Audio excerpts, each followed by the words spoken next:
Hey guys, it's Derrick. Just want to say a couple of things before this episode starts. If you listen to episode 117 on the Patreon feed, then you would have heard me say some stuff about I'm going to be raising some money for my girlfriend and her family because she's going through some stuff. She's being affected by the Ukrainian war. She's not Ukrainian, she's Lithuanian, but Eastern European as a whole is being largely affected. A lot of stuff's going on. And I said that I was going to release a lot of information moving forward on the free feed episode of 117, but I wasn't ready to drop all the information, but I am now for episode 118. If you're hearing this on the Patreon feed, all of the information will be out on the free feed episodes on Monday. I'm going to be dropping a video on my main channel, Some Black Guy YouTube channel, that's going to detail everything. There will be links in the description. There's a GoFundMe, gofundme.com/AmericanJojo. There will be the Patreon, just all these different ways to help support. Very thorough thing. I'm not trying to get into it in here. I just wanted to kind of like let you guys know. So if you're listening to this episode 118 on the Monday on the free feeds, you can go to my main channel. There's a lot of information there, and if you're willing to help, you want to help, if you want to share the word, spread the love and all this stuff, I would appreciate it very much so. And that's it. Love you guys. You all make me very gay, and I'm still trying to reach a new level of gayness. Enjoy the show. It's me. I can't stop spiking. I'm crowding. Okay. I'm crowding, Dad. Yeah, you guys watch Stranger Things the last season? Yeah, I did. Yeah. What'd you think of it? I really enjoyed it. I thought it was good. I thought it was it's Stranger Things. It means it's like it's not particularly surprising. It doesn't. It's not like reinventing anything, but it's suitably entertaining for what it is. I thought it was definitely better than like the last couple seasons. Personally, like Jesus Christ, I very enjoyed it. Okay, I haven't seen anybody else's opinion. I've been staying away because I'm actually not 100% done with it. I have the last episode to finish, but I've seen so enough of it to have at least an opinion on the season and how it's been progressing and everything. And I don't know. I will say one thing that I noticed one thing that I really, really noticed is that because me and JoJo, we watched we marathoned everything. Right. We barely complained about. Basically, we didn't really have much suspension. Our suspension of disbelief was intact in the first season, pretty soundly, and then ever since that, it's just been nothing but nitpicking because of like decisions that were made that were so dumb that it just reminded me of It kind of reminded me, and I will say. In the fourth season, I did it so much that it kind of reminded me a little bit, and I'm not saying it's on the same level, but it reminded me a little bit of season 8 of Game of Thrones. Oh my God! No way! You're lazy. You're lazy choices, bro. Yo, they're not even comparable. But I'll let you. There's so many. I was just saying, there's so many the writing. So many things that they did, it was just to drive plot, and it was so. I can agree with that. There was a lot of like plot drive, like get to this point moments, which I agree. And certain things, like things that people would normally do, they didn't do. So Eddie, the metal guy, yeah, everyone's looking for him. Why is he still wearing his stupid fucking clothes? And not cutting his hair like literally everybody else would do if they're wanted. They did nothing. They did nothing to hide it or conceal his identity. He's just hidden. Like, I understand. Like, that is a fair point, and I understand that point. That's insanity. He's wanted for murder. You're right. That is a fair point, but that is so easy to look overable by all the shit that's happening. You're right. You are correct. I'm not gonna argue about your point not being a valid one, because it is. I would have just not been there anymore. Like, I would have been like, oh, wanted for murder. Because right. Eddie, based on Eddie's character in the degree of everything that he's wanted for, and how the town sees him. What the fuck did you just say? Like, based on Eddie being wanted for murder, how the town sees him, and all the situations that's going on. Kingston, hold on, Kingston. I'm convinced you just had a stroke. I think. What did I say something that weird? I didn't understand a word of what you just said. I might have babbled. Well, even after you repeated, or Yes, because it was so. That's what it sounded like to me. Okay, so wait, What are you saying? are you okay? I think I'm in this fucking boiling room. It's not great, but okay, Nice. So if I'm gonna clarify it again, my bad. The way Eddie's character has been set up, there is no way he could be redeemed after that in the eyes of the public. His character is just, you gotta leave. You gotta not be there anymore. There's no way, because they assume he killed the people. There's no way he can't prove he didn't kill them. right. Without revealing everything to the world. So Right. you can kind of feel where that character's going. When I need think to about clarify. it. I need to clarify this. I'm not asking for complete logic in the universe because it's based on no logic in the beginning, because it's all just about the kids taking on the monsters and not getting the adults and authorities involved who have firepower and who can actually do things. Like, I understand that it's not logical in the first place, but there's subtle things that even within this illogical universe, there's subtle things that everybody would do and they're just not doing, and it's just pissing me off. Like say when Papa is blasted by the helicopter, and then the van shows up to get 11, right? They take their sweet. Now, to be fair, what's the weird Will's brother? What's his name? Jonathan? Yeah. So Jonathan, to be fair, he says very softly, "Guys, we gotta go." And niggas are just standing there. They're hugging. She's fucking like watching Papa die. And I'm like, the army and that nigga is still downstairs. They asked to kill her. Obviously, if there's no report that they killed them, they're gonna come out. They take their sweet fucking time, and then they finally leave, and then coincidentally, the army just happens to show up as the van is leaving the distance. I'm like, stupid gay-ass writing like that. Yes. well, that's just a lot of 80s style. Like, I mean, this show is very like, oh, it's a Goonies style. Like, none of that shit makes any sense. Like, it's all bullshit. Like, Will would have died in the first one. Like every 80s film, every every 80s story that this show is emulating, like, thrives off of convenience. Like, it's literally convenience after convenience after convenience. Even in the first season, it's like, what the fuck? Like, none of it makes sense. So, like, to me, it's just like, oh, this is just what this is. It's just like, I think I did want to say, why like, why is Nancy dating Jonathan after he stalked her for fucking, but like, it makes no fucking sense. Like, that to me is insane. No one went to Nancy's house after the heavyset girl was killed. They would have fucking stripped her house down. They would have been put her in jail probably. I understand your assessments are correct. Mine's just the subtle things, though. I don't want it's the little things, not the over, because like I try to say that the overall plot, right? The fact that they're not going to the parents or the authorities and they have evidence of everything. It's not like they're not going to just brush them off. They know about the portals and the upside down and the tunnels and all this shit where they can literally take them and show them. Like, I understand that, like, this is based on just wacky nonsense, but even within the rules of the universe, there's just little things that just bother me. I just want to say, I'm going to cut this again. Don't cut it. Don't cut it. There's no point. Okay. It's on Netflix. Okay. You can watch it right now. If you haven't seen it already, you don't care about it. Okay. I will say. So yeah, I'll even pre-bumper spoiler. I'll put it in there. If you you can skip this entire thing if you don't want to watch it. The one guy who was now I loved his character. He was the bearded conspiracy theorist. Where I loved his character because he's the crazy guy, but he was also the most rational guy. He was the one psychologically could figure everybody out. He knows what's going on. I liked his character, and then in the fucking fourth season, he just turned into a complete retard. All of a sudden, he's like getting hyped up, like, I know fucking karate, and I took on a 16-year-old.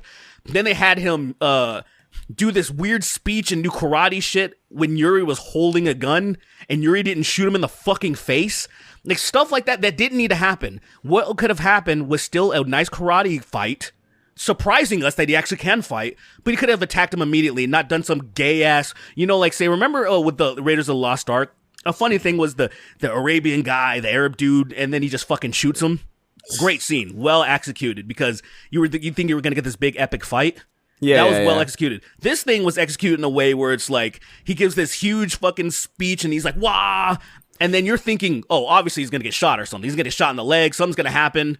No, he just attacks him. He kicks the gun and then he whoops his ass. And I'm like, well, in what universe, even in this gay ass universe, would a guy with a gun just wait for a guy to give his speech threatening him? I think that's more about. I think that's more about like kind of using tone to set up certain expectations. You know what I mean? Where it's like, oh, hey, this is like you're in a plane being smuggled out of Russia, and this guy just knows karate for some reason, and he's like not getting her, and it's just like, isn't that insane? And then it skips a couple episodes, and then like suddenly it gets like really fucking dark really quick, and there's like you know what I mean? Like I feel like they use that intentionally, but honestly, sincerely, that whole Russia thing, I skipped through the entire thing. Like I skimmed through every single thing in Russia.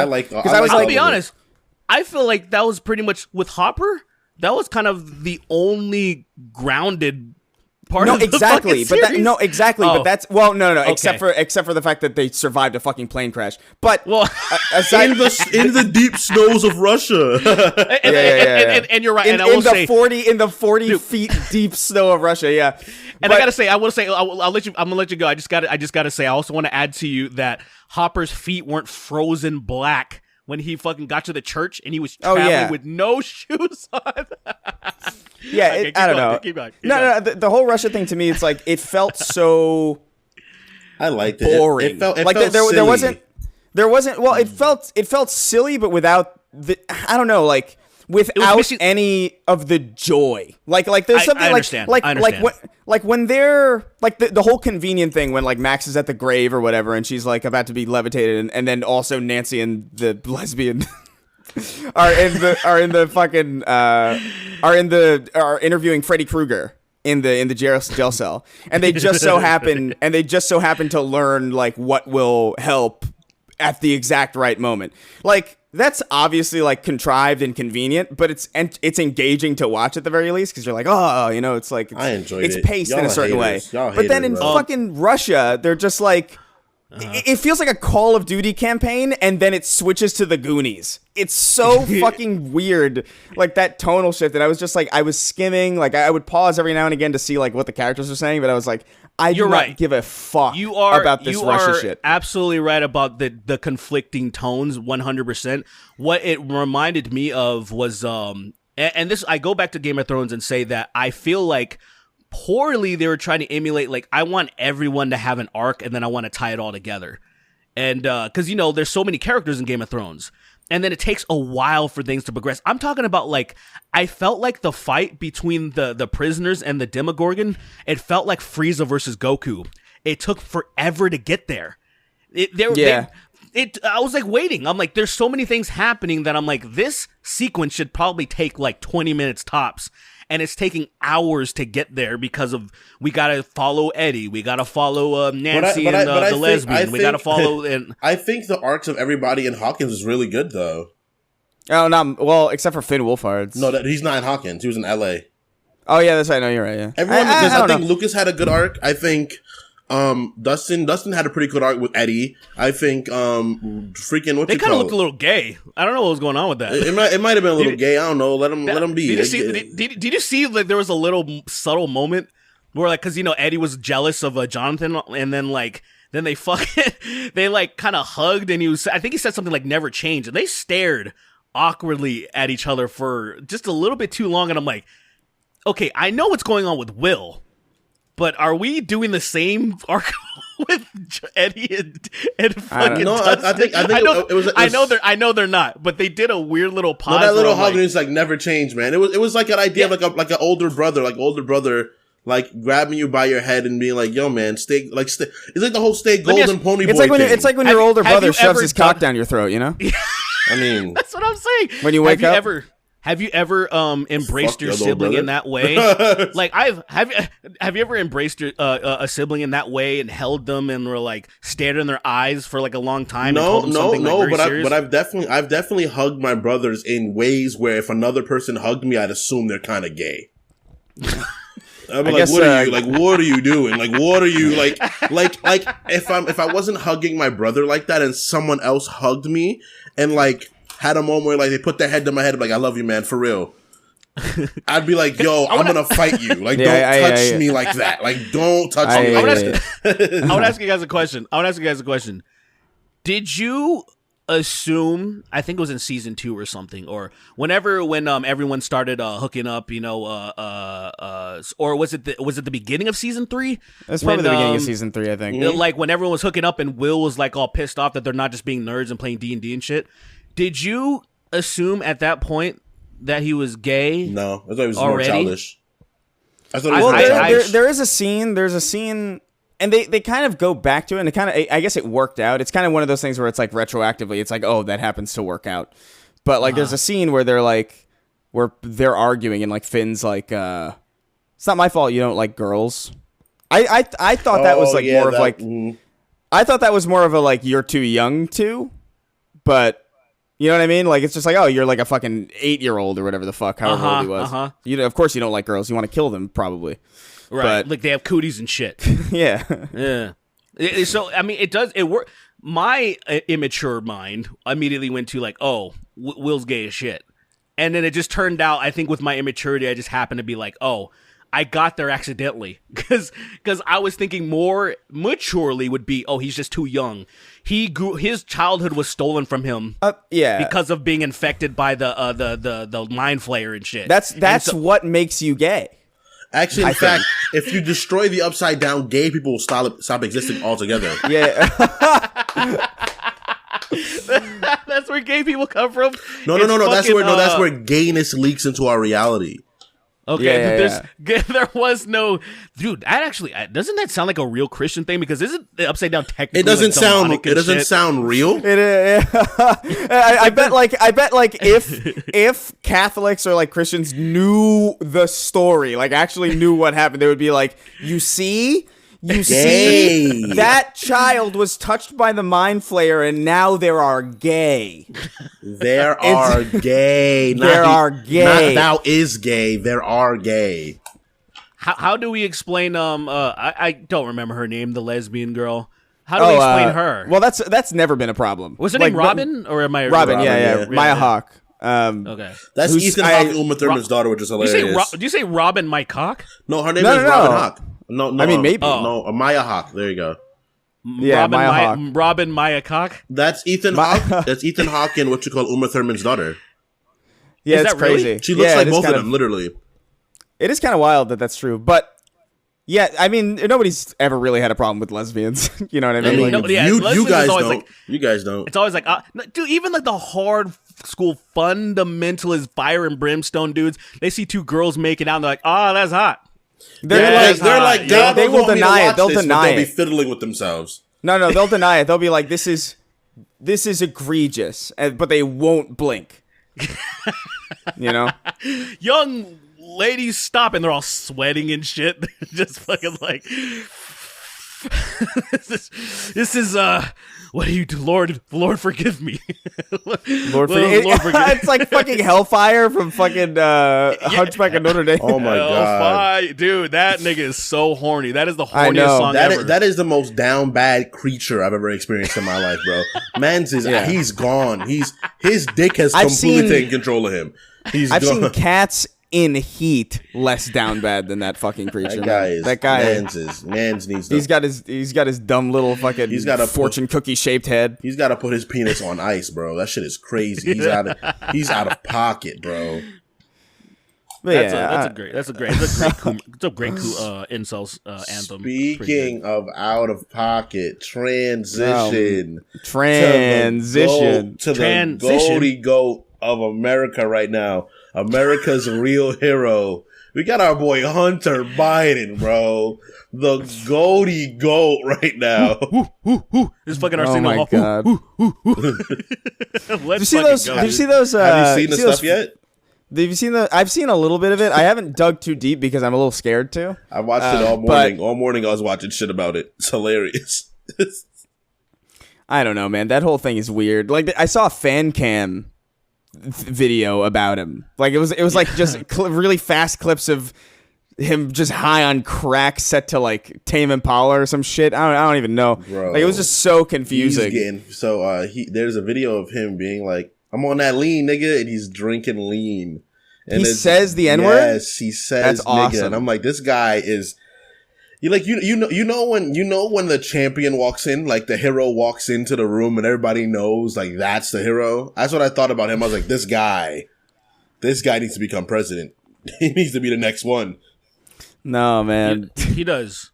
We need that. We need another. No, we need we somebody don't. It to didn't go work the further last than time. George Bush. No. Because we had a George Bush. Because George Bush was every man's man, right? Even though he went to Yale, and he was part of Skull and Bones and all the shit that normal people can't be a part of, he still was every man's man. He was the guy that choked on a fucking pretzel and hit his head. That is every man's man. Because he was just stupid. Because he was just stupid.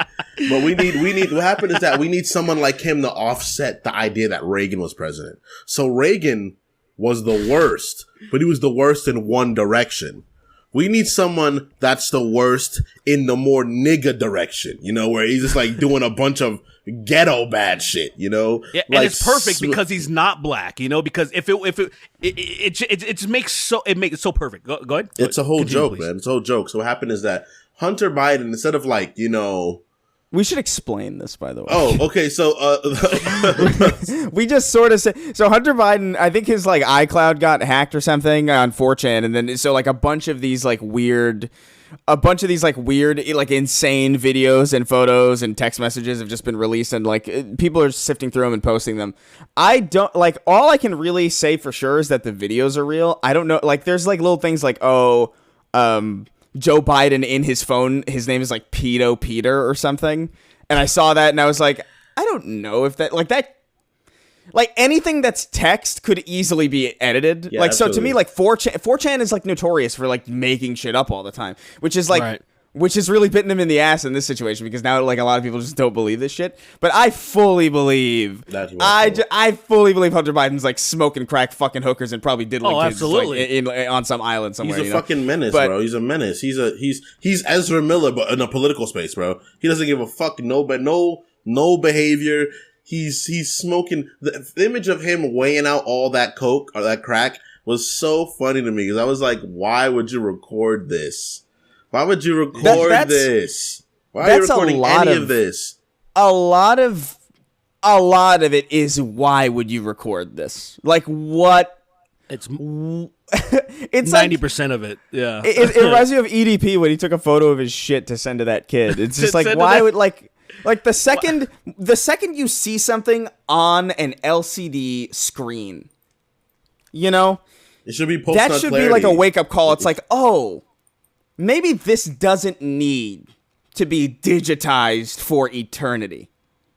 Yeah, I will say, it's absolutely an ego thing, because the thing that they like EDP, he probably likes shit, you know, and then he thinks his ego's so out of whack, just like Hunter Biden, like, I like this, so clearly everybody else wants to see this shit. Hunter Biden loves crack, so he wants to weigh the crack, and he thinks you're going to be as impressed as he is. He's really impressed with this crack. He's like, look at all this. This is Look at macro all shit, this son. yayo Look I at this got, shit, bro. man. And then he fucking, there's a dope ass one where he's just walking around with a piece. He's just erected, and he pulls out a gun. Bro. That He's shit just is so action hero, bro. That And is he films it. And I'm like, That's this so man. That's just- insane. But I've never even thought about that. You know what? I thought about dumb shit like, you know what are the two best things in the world? Eating and fucking.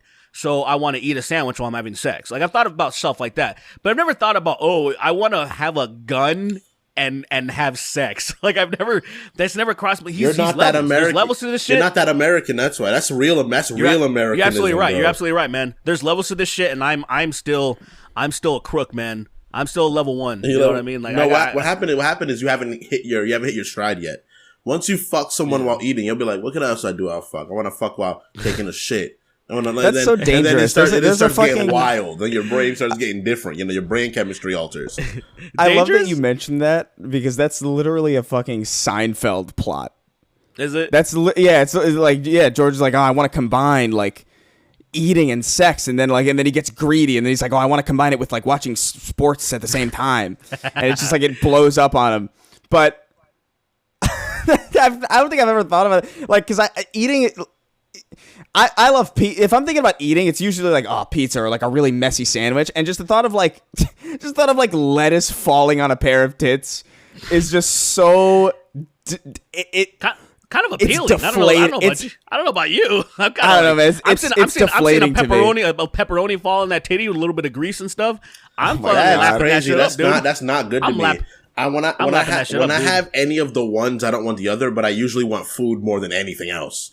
So I'm just like, when I have food, I can't find a use for women. Like I don't like. Bro, like once I'm eating, I don't know why a woman should be around. Like I'm eating and I look up and I'm like, no.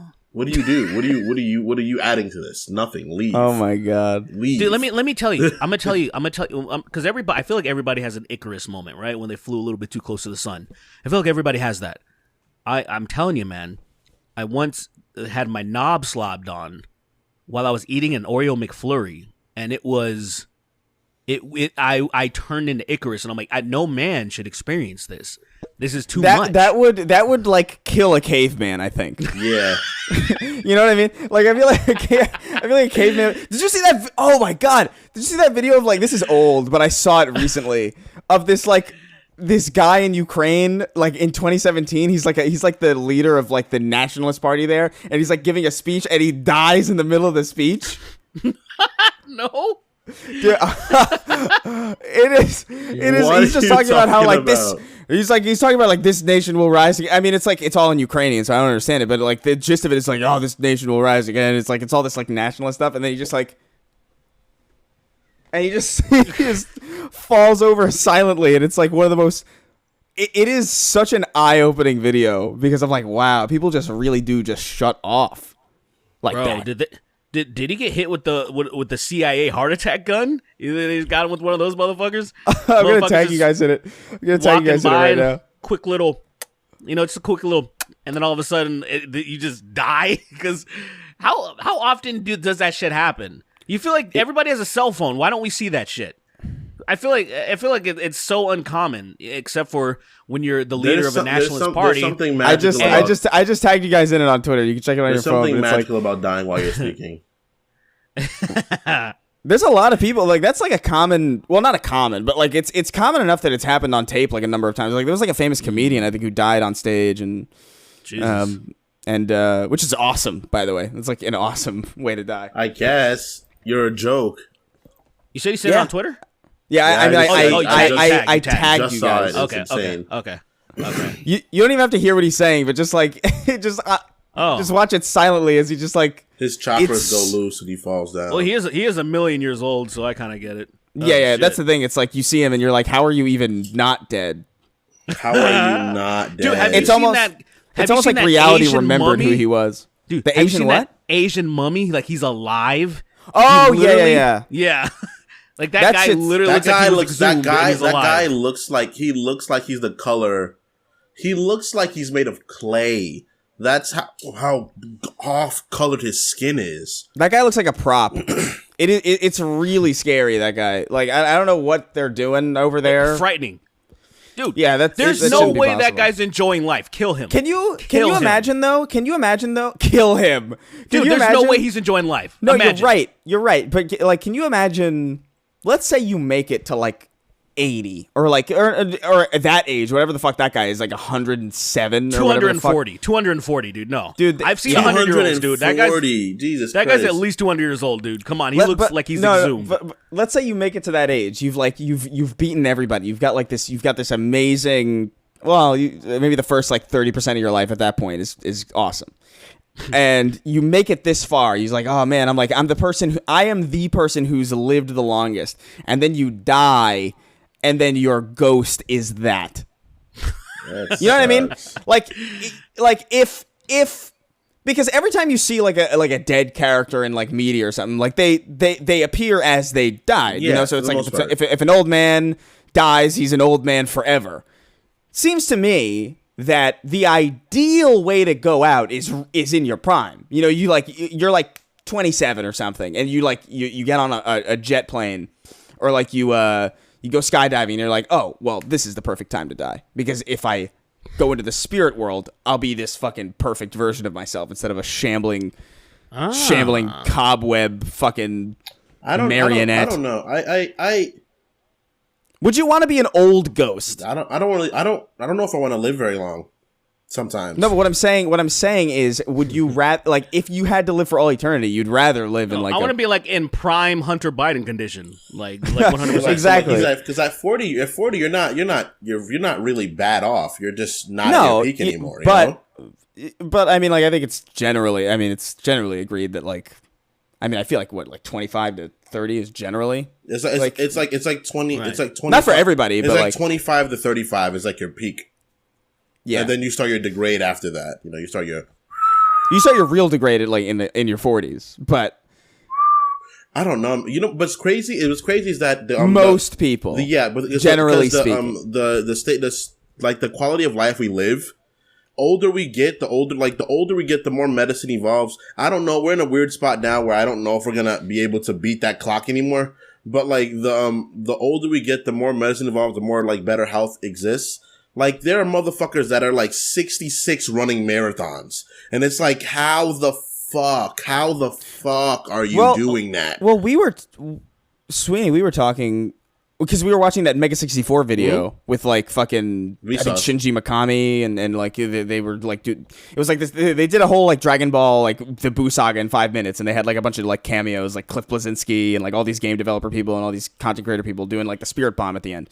And we were looking at all these like old Japanese men just like running around living their lives, and it's just like, these are fucking old people. Well, Americans, but they're sprinting around. It's fucking crazy over there. Like Kojima, over here, Kojima's not young. He's really not a young guy. Well, Kojima's not old. Kojima's not young at all. Like, Kojima's not old. He's like 56, bro. At least I think. Dude, Kojima looks like he's in his 30s to me. He looks great. He looks really good. Kojima is 58, but that's like have you seen that young model, Chris, at all? Dude, have you seen that model that was like? Oh my god, what? I gotta show you. There's this model, this Asian model that's in his like 50s, and he looks like he's 21. It's fucking bullshit. But it's like fucking bullshit. Well, even like freaking what you call it? People like the way a 58-year-old in Asia looks opposed to 58-year-old. Think of your grandma at 60. You can look back and remember your like, well, at 60. And my grandma did not. She had good skin, but she did not look young then. She looked like an older person already. But it's because in like America, once you start getting old, you get shuffled away. You're like, oh, you're old. Get out of here. Yeah. Opposed to you get old. We also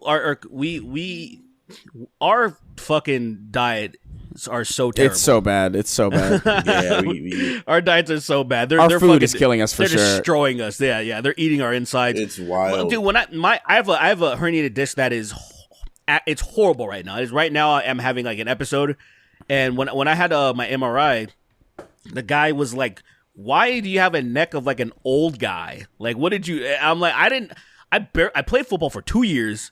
I avoided I didn't squat a lot because I've always had kind of neck issues. So a lot of times I would do leg presses. I would avoid putting things on my neck specifically. So I can't tell you why, other than just probably too much Taco Bell and my just bones are being eaten by whatever material, whatever I'm consuming is just making me deteriorate inside, and my neck is falling off. Could you imagine later in the future, right? Like you free frozen, you wake up, they take your blood, like with this blood, it holds a toxin that was put in Taco Bell that can kill thousands of people now. Within you, this toxin that you've learned to adapt to, that's killing you, but not fast, can destroy civilization. It's probably not even anything nefarious. Wouldn't it? It would just be like, this is a nice bottle of water that's like 40% microplastics. You know, right? It's like that kind of shit where it's like, this can't be good. Yo, it's gonna be like people 100 years from now probably can't MSG is gonna be like plutonium to them. You know, because they just took it out of everything, and then now they can't handle that shit, dude. Like we're like, I don't think I've had food without it. Like, say, I know there's packages now that say no MSG added, and I'm like, what? I don't even. They had it in there before. Is that safe for me to eat? I feel like I need it now. MSG is so bad. It's really bad for you. But it's so damn delicious. It's fucking. It is a. What I hear it is. I guess I don't know if this is even a real term, but excitotoxin, where I don't know about it that. tricks your mind to think things taste amazing.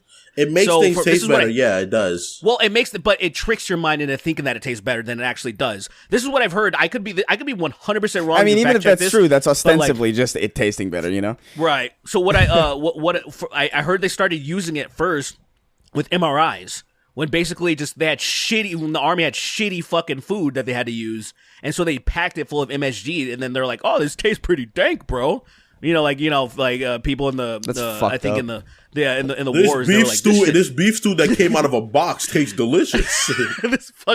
this brick of beef Wellington. I don't even know. This brick of lobster is so good. This brick of beef Wellington is delicious. God, I love that. I love my MRIs full of with Wagyu beef and fucking are they called MRIs? Bisque. No, they're called UGIs, right? No, UGIs, right? No, I thought they can be called. Because when I hear MRI, I think of like a CAT scan. You know what I mean? I'm thinking of. So I must be saying the wrong word. I must be saying the wrong. I mean, I'm not saying. I don't know. It's like the only abbreviation of those words I know is the CAT scan. I must be saying the wrong thing because it's something. MREs. That's yeah. MREs. That sounds. I've heard that before. Yeah. So there's probably people listening to this losing their minds when I said they're MRIs. like, I was a part of the military for 4 days, and I know damn well I was never called that. Typing and shit like, well, guess what, bitch? It got corrected. Shut the fuck up. Yeah, I'm talking to you. You know who I'm you. Yes, I'm talking to you. Suck dick and fall asleep.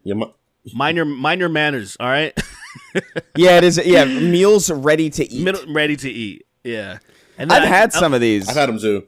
They're disgusting. Yeah, because my dad's in the army and he was like, or he was in the army and he just still eats them. Like, he's just like, this is my shit. No, he brought them home. He never eats them, but he's like, hey, check this out. I think he gave one to me. He's like, hey, try this. And I remember it not being as bad as I expected it to be. But I thought they were horrible, dude. I never liked those. I was like, yo, this tastes bad.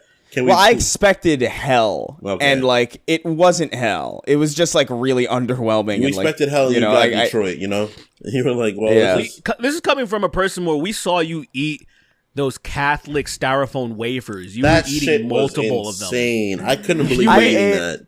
You ate more than one. You didn't just taste it. You ate some. I ate several. I ate at least like fucking 40 of them. Like they're just for what? They just don't taste like it's such a strange. No. They have a for real no taste. Like people say, white rice doesn't taste like anything.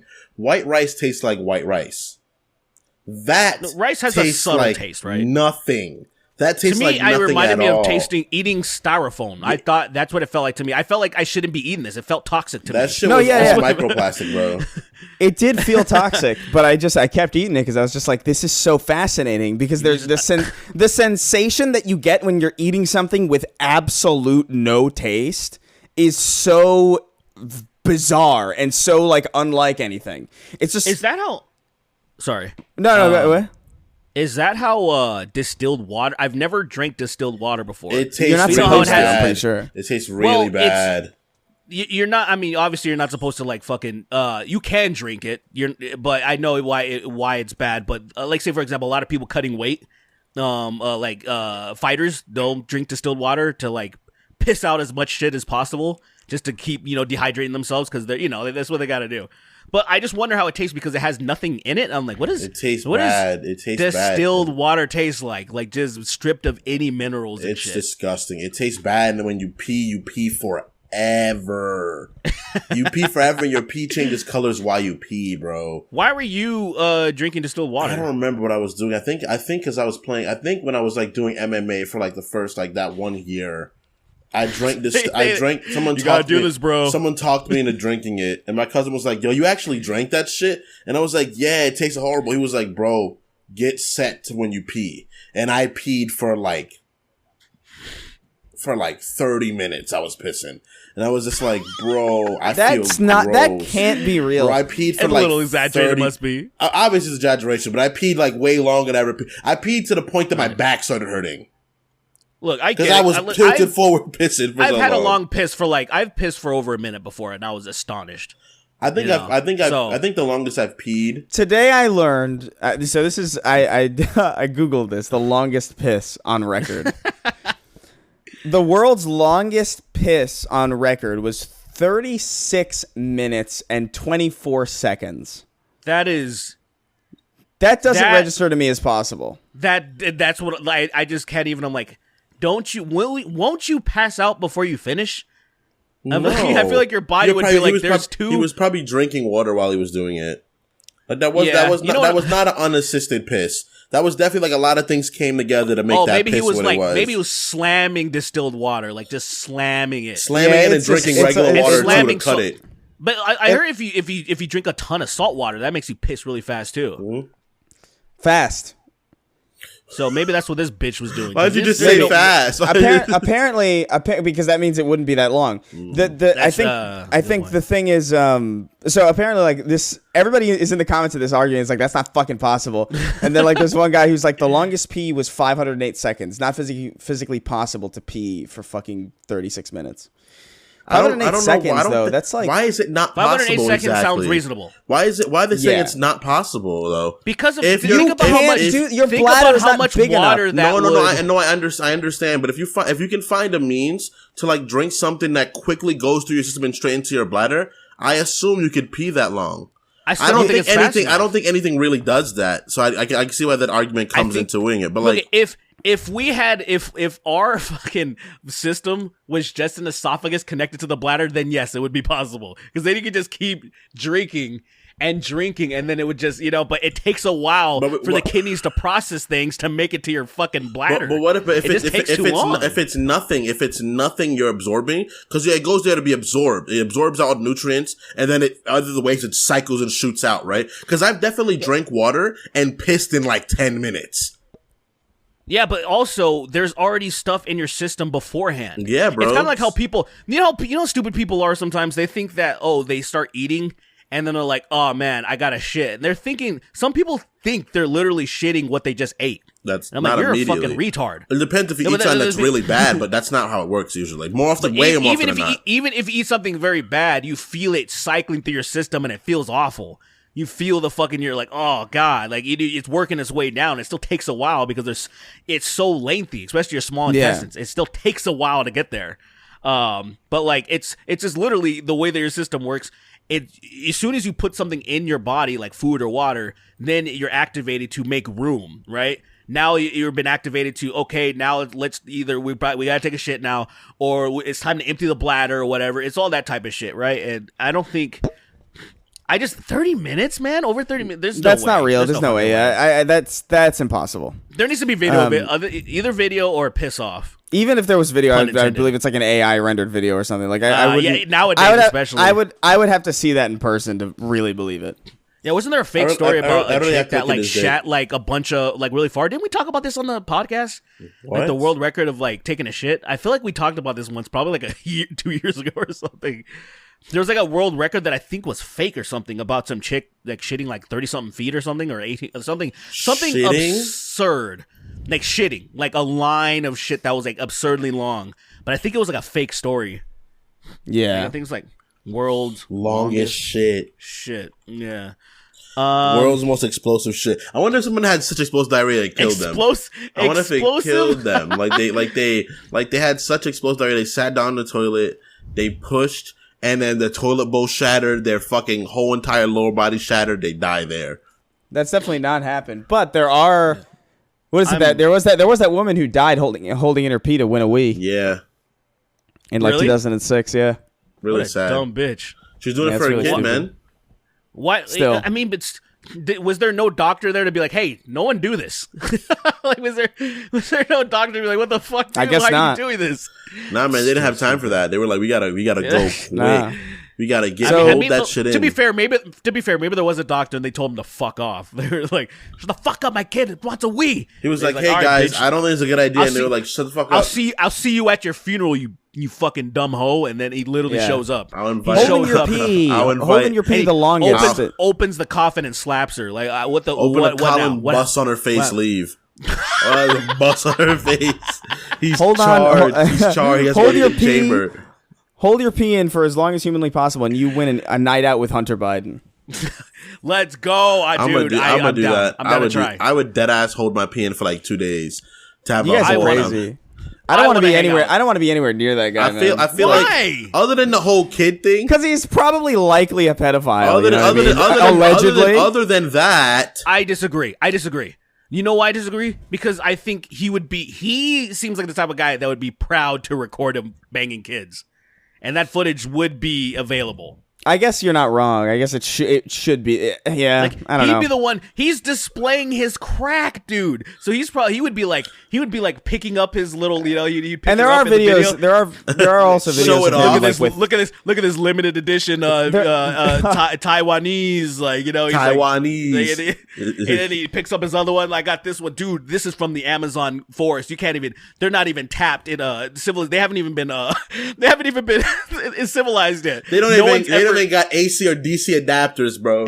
Then I got this one from Africa. He's real fast. There's no contact to civil. He was the first one. He went directly into it and stole a kid from one of those fucking He's tribes that kind in of the Amazon. guy. He's that kind of rapscallion that he would. He wants to. I want to get my own kids. I want to grab my own He's kids. not like- I want to catch my own. He's his own. He's that much of a go getter. He has. Yeah. He's like Tom Cruise doing his own stunts. He's like, nah, I gotta do my own stunts, man. But for stealing, Yeah, I mean, I guess there is video of him like with like very clearly adult women fucking all the time. He's sucking his dick and then he has a gun. Yeah, and he's already doing illegal stuff, so it's like, having that. So I feel like that's the only pass I'll give him. Could you imagine? There's the idea of someone sucking your dick and then you put a gun to their head, like they're giving you a blowjob, and you grab one of your pistols and you put it on the side of her head. That's too much, man. Isn't it the one where he's like he's eating food, he's like eating a sandwich or something, and the girl is like in the background on the bed, where she's tied up and has a bag over her head? Did you see that one, Chris? Shit's I did see crazy. that one. Yeah. I saw the photo of that. I don't know if there's a video, but it might be a video or just a photo. And I got it. It might be both, but I think I don't know, legendary man. Shit. Legendary. He shit, just though. I can't be around that level of unpredictability all the time. I feel like you've probably been around worse, man.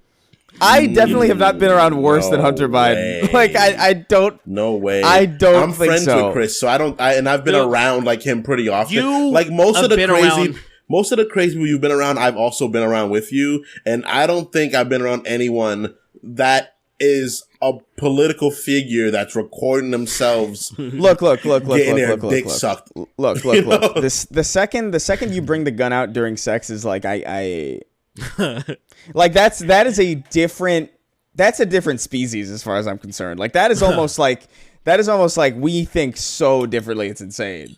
You have a gun now? No, but why wouldn't you want to at least? I feel like it's like the idea of being in space terrifies me. But if I had the opportunity, I would go. Oh no, I would not. Like it's just one of those things. I feel like it's like that. Like it's not like I want. That's not obviously. That's not my lifestyle. I don't fucking do crack. I don't bang whores and shit like that. However, if you had the opportunity to hang out with Hunter Biden, I would hang out with him. Take selfies and shit. That's crazy. You have to hang out with him once. It's shit like my friend was like, "Would you fuck the Kardashian mom?" And it's like, do I find her attractive? Absolutely not. Would I fuck her? Absolutely, for the experience of fucking her. That's insane. I did something that most people just would never have done, and that's all. It's just a story. It's just a story. Like it's just like I'd fuck Obama. Like no questions asked. Yeah, just to say like you fuck him. Yeah, I would absolutely let Trump suck my dick. Absolutely, just to be like Donald Trump sucked my dick, bro. That's real. The president sucked my dick. Yeah, hell yeah. It's fucking madness. Just to have that on your resume. Like, what happened? What's happening? Imagine being at a party for real and some girl's like, what's the wildest thing you ever done? I'm like, and you have to sift through it because it's so many crazy things. You're like, oh yeah, Donald Trump sucked my dick once. It's like, what are you talking about? While he was fighting with Elon Musk on Twitter. Literally, he was like, And he started typing the the pop noise. The pop. Hold on 1 second. Hold on 1 second. He calls you Sweeney too. Hold on 1 second, Sweeney. Hold on 1 second. I'm like, all right. And he's not even he's not tweeting. He's truthing. He's truthing. Oh yeah. Truth He's not on Twitter. Dude, Truth Social is so funny. I've seen people get banned. I've seen people get banned on Truth Social for like the funniest fucking shit. Like just like, oh, women are people, and then they're just like immediately banned. Is that bad? Yeah. Oh my god. I mean, it's I don't know. I love. Trump's like, wait a minute, women are people. Ban him. Right. I love so deeply. I love so deeply the idea that there's like a free speech. There's like a free speech app that limits what you can say more than Twitter does. Like but it's always that way, though. I know. That's true. It's always like, did you just criticize Trump? Get out of here. What is it? There's all of them. I remember I got invited to, this was years ago, Gab, and I'm just and I'm like, I'm good. I'm fine with Twitter. I am okay. Now, sometimes Twitter annoys me, but for the most part, 99%, I'm okay with Twitter's rules because most of the shit, like, it's the people that are actively getting banned. There's always ones like, I didn't deserve that. Like, somebody repeated a phrase. Like, I saw somebody said, dude, did you hear that so-and-so said this and they got banned? Like, fuck, I didn't know, but I get it. They can differentiate the context because they're stupid robots. I thought that was fucked up. But people that, going out of their way to be like, oh, I just threatened his fucking life, dude. This is bullshit. And I'm like, okay. Yeah, most of the time the issue, get banned, they deserve it. Like, I'm sorry. Like, most of the time, people deserve getting in trouble. It's like, it's so easy not... Dude, I've said wild shit on Twitter, bro. I think, I know. I think you're right. Not necessarily because of what you've seen, but statistically speaking. Like, I guarantee you, like, the overwhelming majority of accounts that are banned that don't get a lot of attention are, like, probably, like, bots and shit or fucking, spam accounts. Yeah. And even so, there's still so many of them left. But to me, it's like the second you start... Because the reason Twitter is good... good in quotations. I think Twitter's like one of the worst things to ever happen to human society. But the reason why it functions better than Gab and all these other things is because it's just a social media site. You know what I mean? Like when you think about Twitter, what do you think? It's like, oh, it's just like a place where you can go and fucking tweet shit. But with Gab, it's like it's a politicized platform. It's like, oh, this is the free speech place. So then suddenly you just get all of these like self-serious like lunatics, freaks, and it's just like your entire user base is just fucking lunatics who are just like really, really paranoid and like really, really intense for no reason. So of course, like, why the fuck would I go there? Like, why the fuck would I open up a small business in the middle of the fucking like M. Night Shyamalan's The Village when I could just go to like a populated area and not make it a fucking weird statement. It's like every time I see, because there was like, I saw this one thing of like, oh, it's the left-leaning Gab or something. It was like Gab but for left wingers, and I was just like, this is so stupid. It's just an invitation to all of the worst people to just coagulate in the same place. Yeah, it's stupid. Right. Like, why do you need this? Especially when there's tools on Twitter to curate things the way that you want them anyway. Say you want to mute certain people, you want to mute certain words, you can follow specific people, you can protect your tweets. There's so many different fucking things if you actually give a shit. Right, or you can be like most people and then just ignore dumb shit and then just have fun with the apps. Most people just do that. I felt that before. For a period of time, I wanted to get off the internet. And then I just realized I just got to make it what I want to make it. And now I'm fine. I have no problem with Twitter anymore. I think Twitter has a problem for a lot of people because a lot of people can't detach. They can't mentally detach. And I think that's a problem with like people more or less than the internet. I think Twitter exemplifies it, but I think it's a person problem. The internet exacerbates it because I've noticed this very fascinating thing on Twitter lately where everybody on Twitter knows words, but very few people I find know how to read. It's very strange.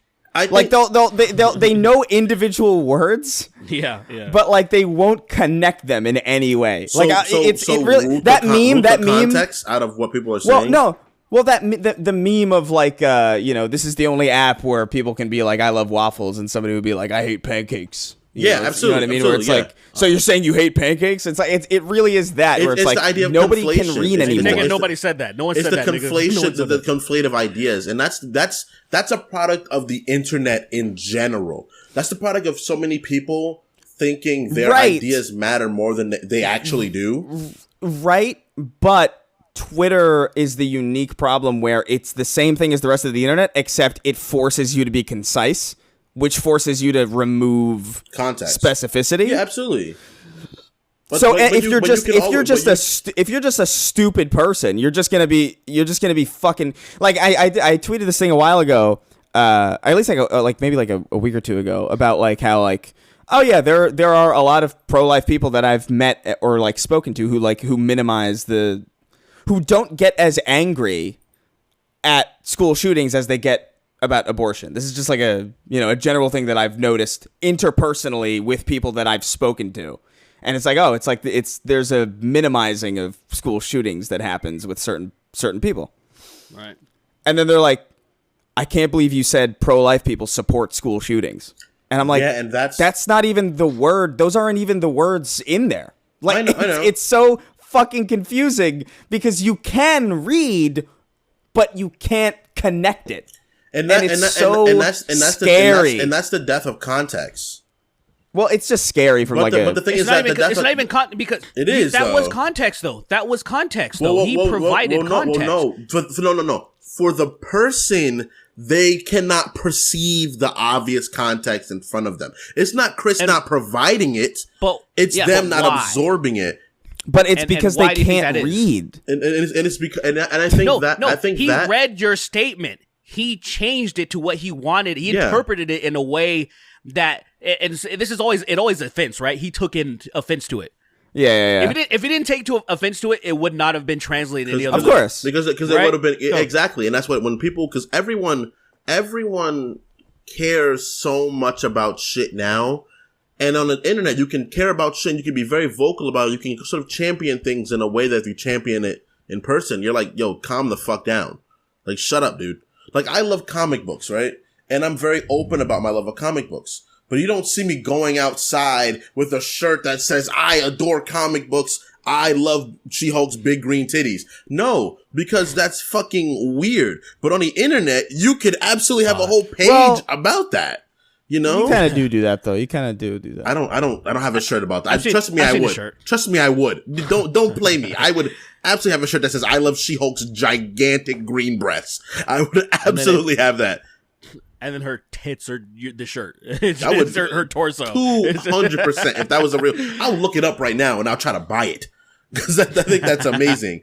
But it's the idea that people care too much about little shit, and a lot of people that don't understand that there's way more than what's going on online. Online shit is important because it's how we get information in a bigger scale of the world. But there's way more than that going on. But all of us, we have the ability of we existed before.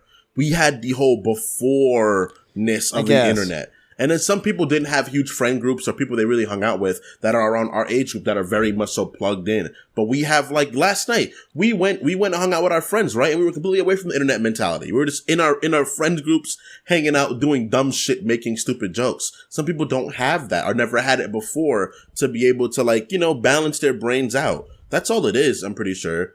There should be sort of internet consumption classes when the internet came out to help people regularly regulate what goes on the net and how people fix it.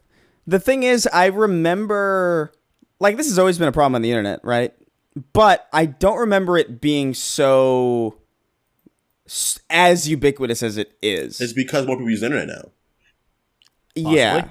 That's probably that's definitely true, but yeah, you don't think because whenever I hear, like, say responding to what you said, what the person accused you of when you clearly didn't say that, right? I always feel like it's people are unaware of how tribalistic and biased they are to their tribe. I feel like that's kind of like the biggest thing that I just saw something today where a guy wrote a book about critical race theory and how it's like it's poisoning children's minds or some shit like that when it's not being taught to kids in grade school. It's a college course, critical race theory. So my thing is, how could you possibly write a book stating that when it's clearly, if you did, literally a minute of research, but how could you even write a book about this? The My whole point context is, of the argument for that is that the idea of the critical race theory, the mentality of those things are taught everywhere because of the fact that that's not what he's saying. I know exactly. He's right, though. You're right. What happens. No, I know exactly what happens here. Where it's like somebody has an opinion, and they're like, "I'm going to write a book about this opinion," and then they research it, and then they find those things, and then they're like, "Oh, well, if I report this, then I no longer have that opinion, and I can't not have that opinion because I'm writing this book." So they'll they'll forego a lot of. It'll be like, "Oh, that doesn't work." I agree. Because if I have to acknowledge that, then it's all fucked. What happened? And I need to get this out. I think it jumps from Chris. What Chris is saying, it jumps to your point, Sweeney, that these people can't back down because of their tribe. Right. Because the argument was at first, it was literally the course of critical race theory is being taught in schools. Yeah. Once I feel like some of these people realized that it's actually not being taught, then it was extrapolated to, oh, it's the mentality. This is the mentality of this is being spread. They can't be wrong. What they did is they went from here to here. They moved the goalpost. When this part should be moved out, the part about critical race theory is like critical race theory is extremely problematic, and the basis of it has horribly affected humans, right? So remove that, and it's just simply the idea of race is the problem. That's where the problem. I'll be real. I don't know shit about critical race theory. It's really stupid. Well, critical race theory. Look at critical. I think critical race theory. When I have actually taken a look into what is being actually discussed, and versus what people who claim to hate it are saying, is that it may be having an unfortunate effect on some people that feel when they're taught certain things about history, they are angry now. They are, and it's something that I've actually even talking about when I would talk about movements and people kind of taking advantage of black people during Black Lives Matter, because there's a lot of people that were doing kind of indoctrination where they wanted you to be angry. It's not that they wanted to teach you things and raise awareness. It was, I want you to be angry about this, and turning people angry and or turning people kind of hopeless, kind of stripping hope away from them, saying that you can't get out of your situation unless the white man helps you. And I was kind of hating that language that was being spread. But if you're typically just without bias teaching people what's happening, teaching people about the history, which what a lot of people are actually just trying to do. A lot of people are claiming that they're trying to teach people that they should feel bad about being white and this and that. And like, no, it's just about the reality of what has been happening throughout history. It's been largely swept under the rug, and people want you to understand through critical race theory what has happened, real fucking history. From what I knew critical race theory was, it was the idea of using race scientifically, which is problematic. And I think that is the problem. That's where where I disagree with it. I would highly suggest anybody listening to this right now, the people involved with creating it who are still alive, go watch some interviews with them. I would highly suggest, because this isn't some old theory that someone made like hundreds of years ago. It's fairly new. The people responsible are still living. But at the same time, get it from the horse's mouth. I would say. Do you know what the simple race theory is? Not the critical idea, but the idea of race theory, where the idea that you can dictate behaviors and mannerisms of people simply due to the color of their skin. That is fake. That is fake. That is not what critical. No. Yes, that's not what critical race theory is.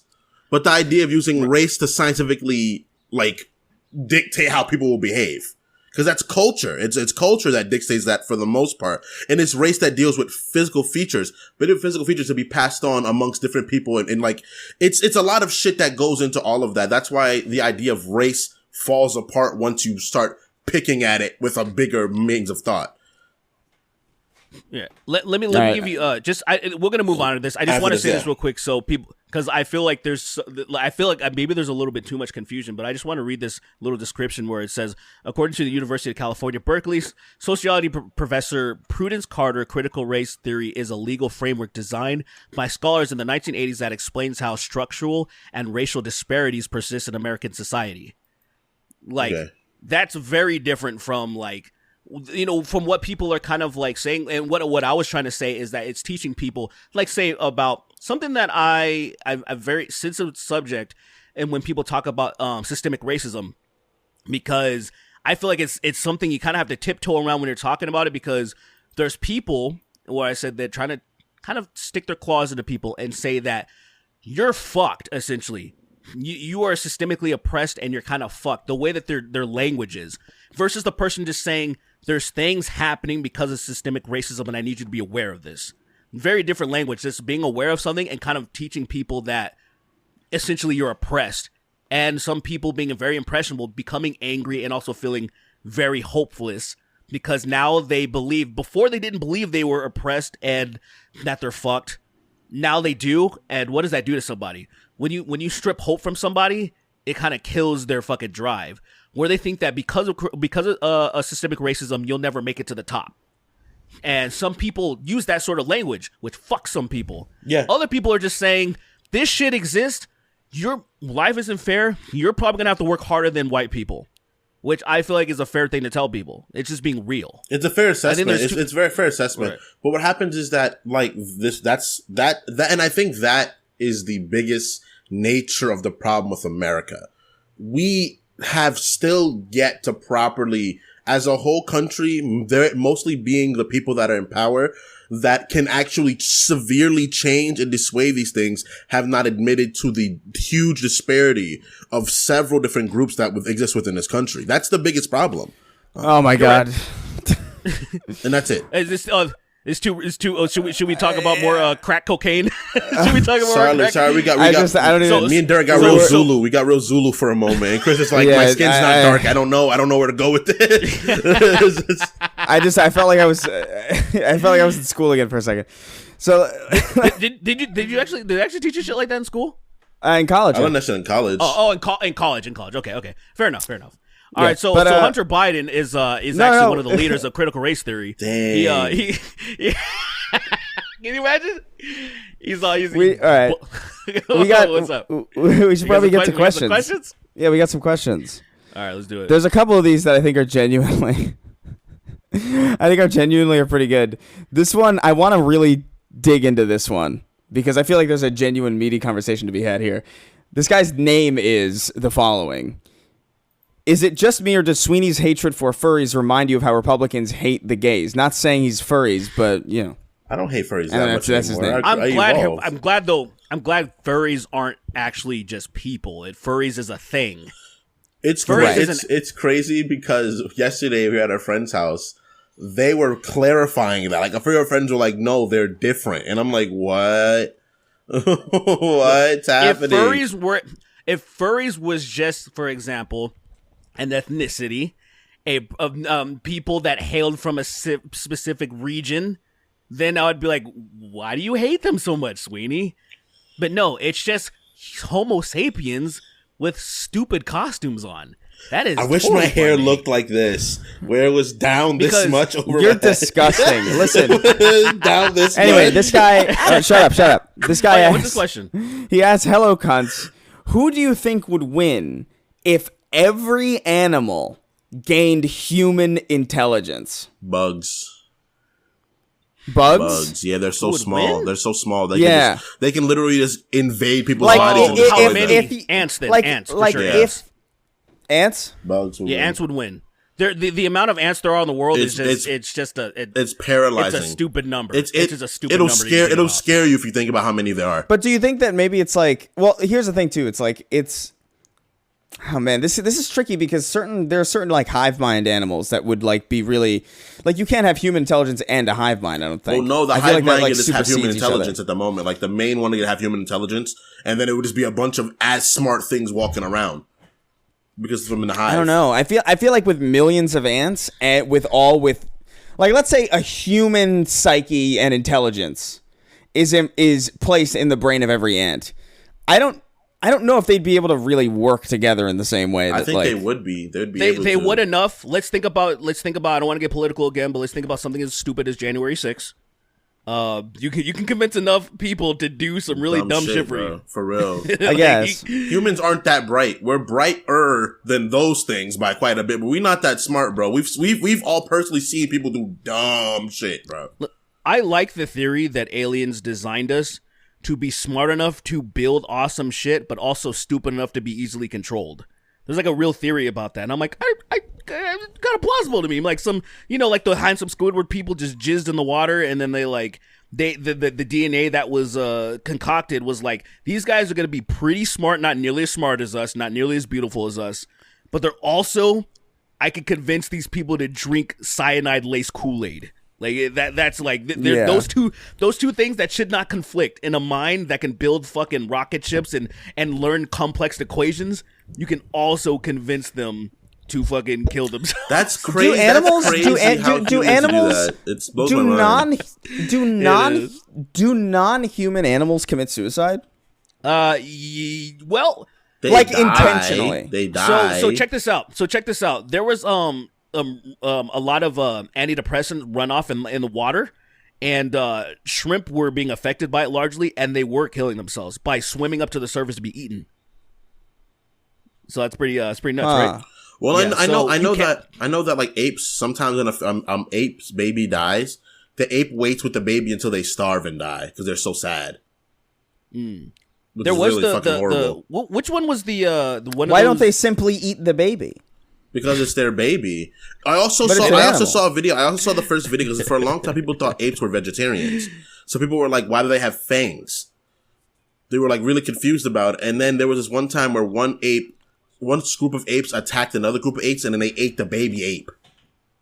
Yeah, and the ape got really sick, and it got really sick because for like 5 years of its life, it was eating like maybe termites and ticks, and then roughage, and then it ate an ape, and it got like wildly sick, and it was like, oh shit, I shouldn't do that again.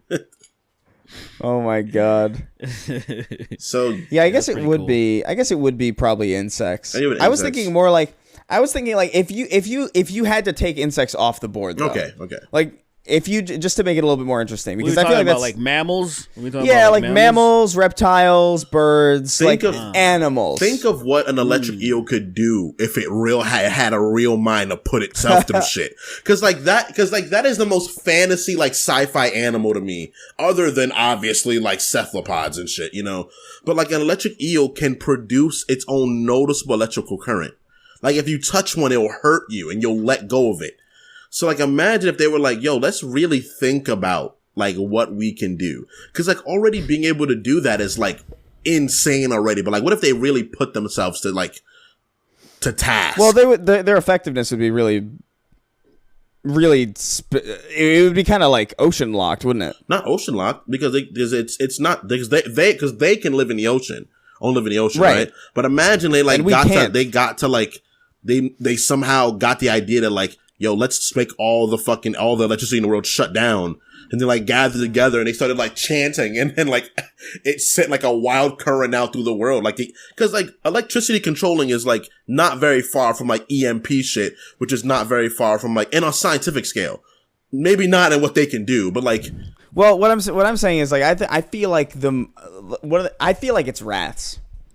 Rats. I feel like it's rats. I feel because they're small, their skeletons, they can like squeeze under like insane surfaces. They can get anywhere. They have hands. Whatever as big as their head is, yeah. They have fucking hands. They can eat through walls. They can fit like anywhere they want to. They carry disease that specifically affects everything else around them. Like I feel like if rats sincerely understood like, oh, we could just eat these wires. And then suddenly, it would be fucking Vermintide. Yeah, like I think rats could launch a nuke better than probably any other animal could if they were smart and they work together. I don't know. There's rats. They're viable. They're definitely up there. Birds can fly, So like if Yeah, they but can they're fly also and they're hollow smart. boned. Yeah, but I a still bird can feel still like pick birds- up things. But imagine birds with guns, man. Yeah. Imagine that shit. Imagine a Well, they peregrine can't falcon right, dives down at you, shoots you, flies away up again. You're like, what the fuck? We can't stop them. That would be scary. Or I feel like it'd be more alligators, likely. or like Two alligators guns, dude. and They're shit. two guns, you know, with their fucking with Freedom- their legs. their There's a freedom whole- Can you legs. imagine? Can you imagine like a fucking like a falcon, like pulling the pin off of a grenade And leaving it. and just like winging it into a fucking orphanage or some shit? That's insane. Dude, they're scary, man. They're not to be like taken lightly. There's birds, there's what else? What else could be a problem? I mean, just like I feel like I think one of the most intimidating things would be bears because you know how like especially when they stand up on their hind legs. Now imagine a bear with a bazooka. But bears are so few and far away. They're just like, but I'm just saying I'm just talking about intimidation factor. I'm not even talking about taking over anymore. I bet if bears had human intelligence, most of them would be hermits. I think. I feel like they would like live in huts, like in the They middle of the wouldn't fucking bother us. They'd be like, we I'm can't middle of the pretty woods, sure- and they would probably they would hold bears- like big ass fucking Final Fantasy Buster swords, and they'd be like, "Get away from me!" stay back. Like bears already enter people's homes. I think they'll just move in at this point. They'll be like, you know what? I like this place. And then what are you gonna do? They'll be like, get out of here. Seriously, this is mine now. They'll be like, "Wow, high ceilings and a 2-bedroom, 2.5 bath. This is mine." I'll take it. And then when the landlord comes to be like, you need to pay rent, he's gonna be like, yeah, you know, I could just, you know, with one swipe, your face is gone. And like then the fair enough. the bears would be respectful enough to go wake up everybody in the house, get everybody down there, cook something for them to eat, and be like, hey guys, I'm living here now, not you. So you guys have until the morning. You guys can go back to sleep. I'm gonna go back to my den, grab my stuff, bring it here, but you guys have to leave. I like that he has stuff. He's like real respectful. He's cordial, you know.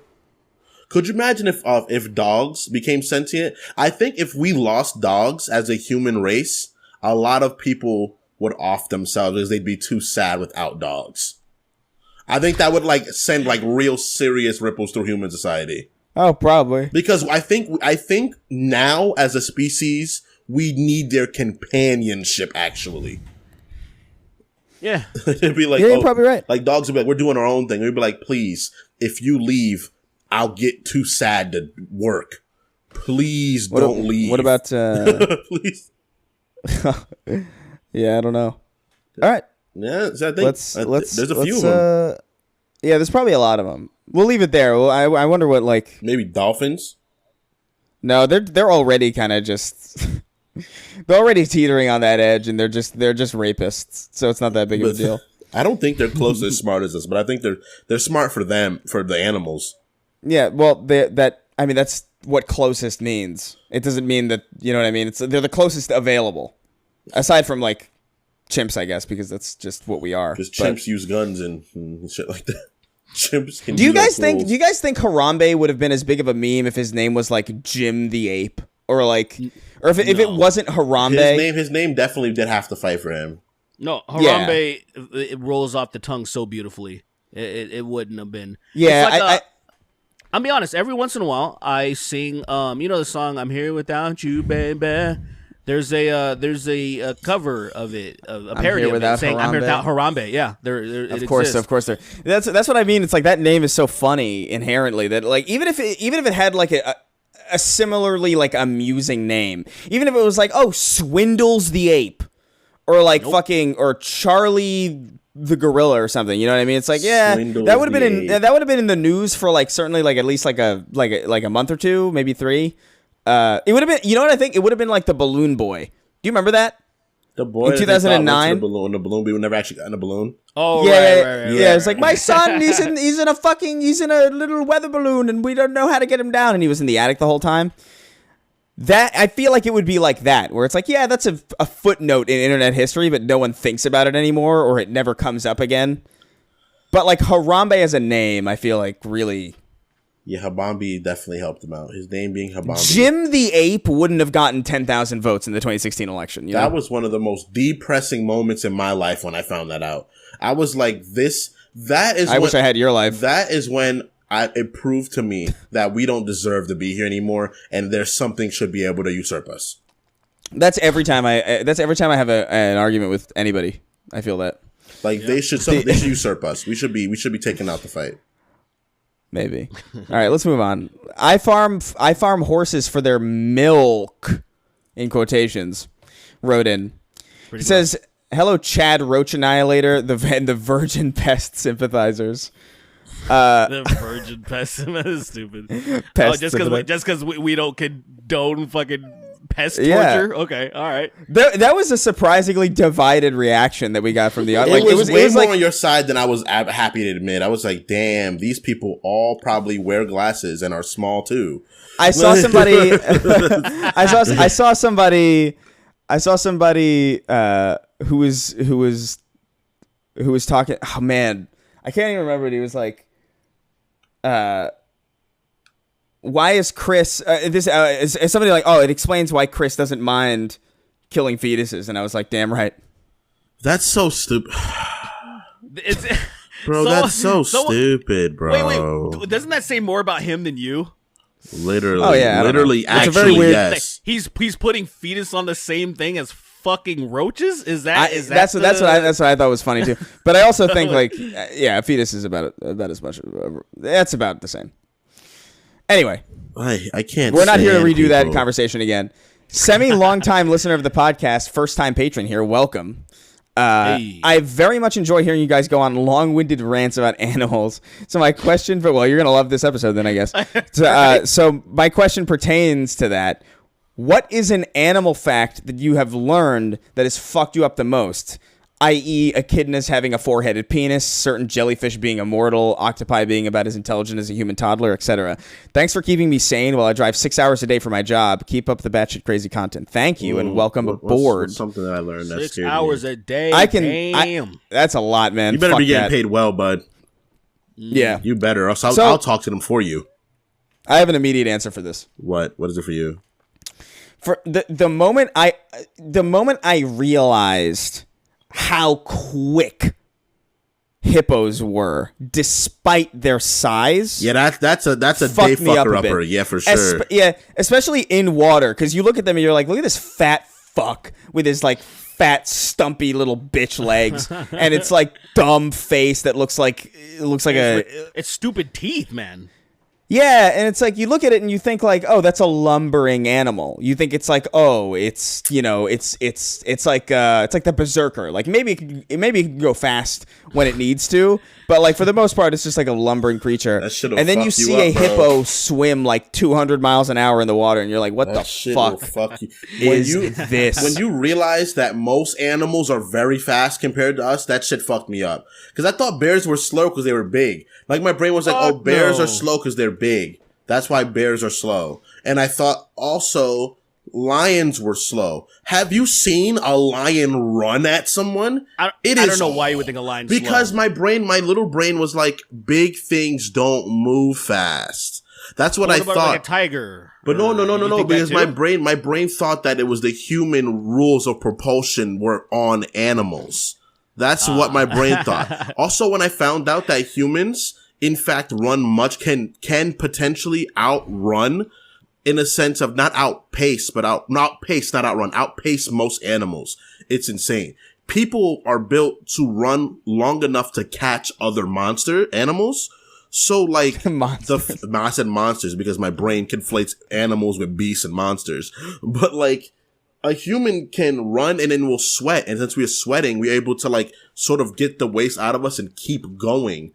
So we can we're able to pull ourselves down so we don't fucking pass out. So we can a cheetah isn't running that. A cheetah isn't running that quickly for the majority of its time. You know, like it's like Jesus Christ. You imagine like just like looking at like just putting a drone over Africa and you just see these like blips.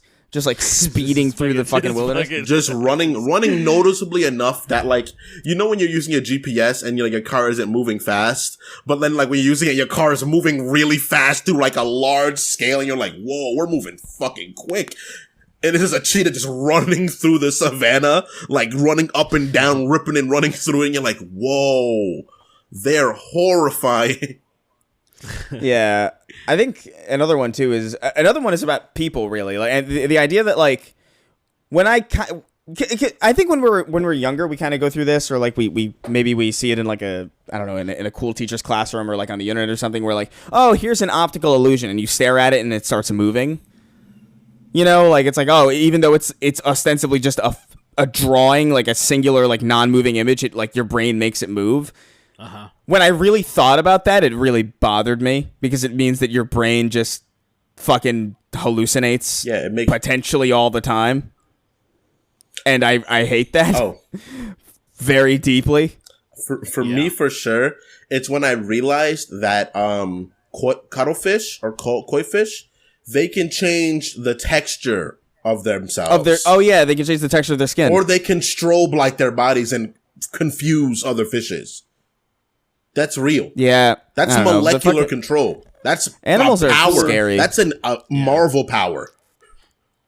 We've talked about this before a long time ago, but I've always just been impressed with the strength of primates. Like just apes, or just, it doesn't, when you look at them, you're like, come on.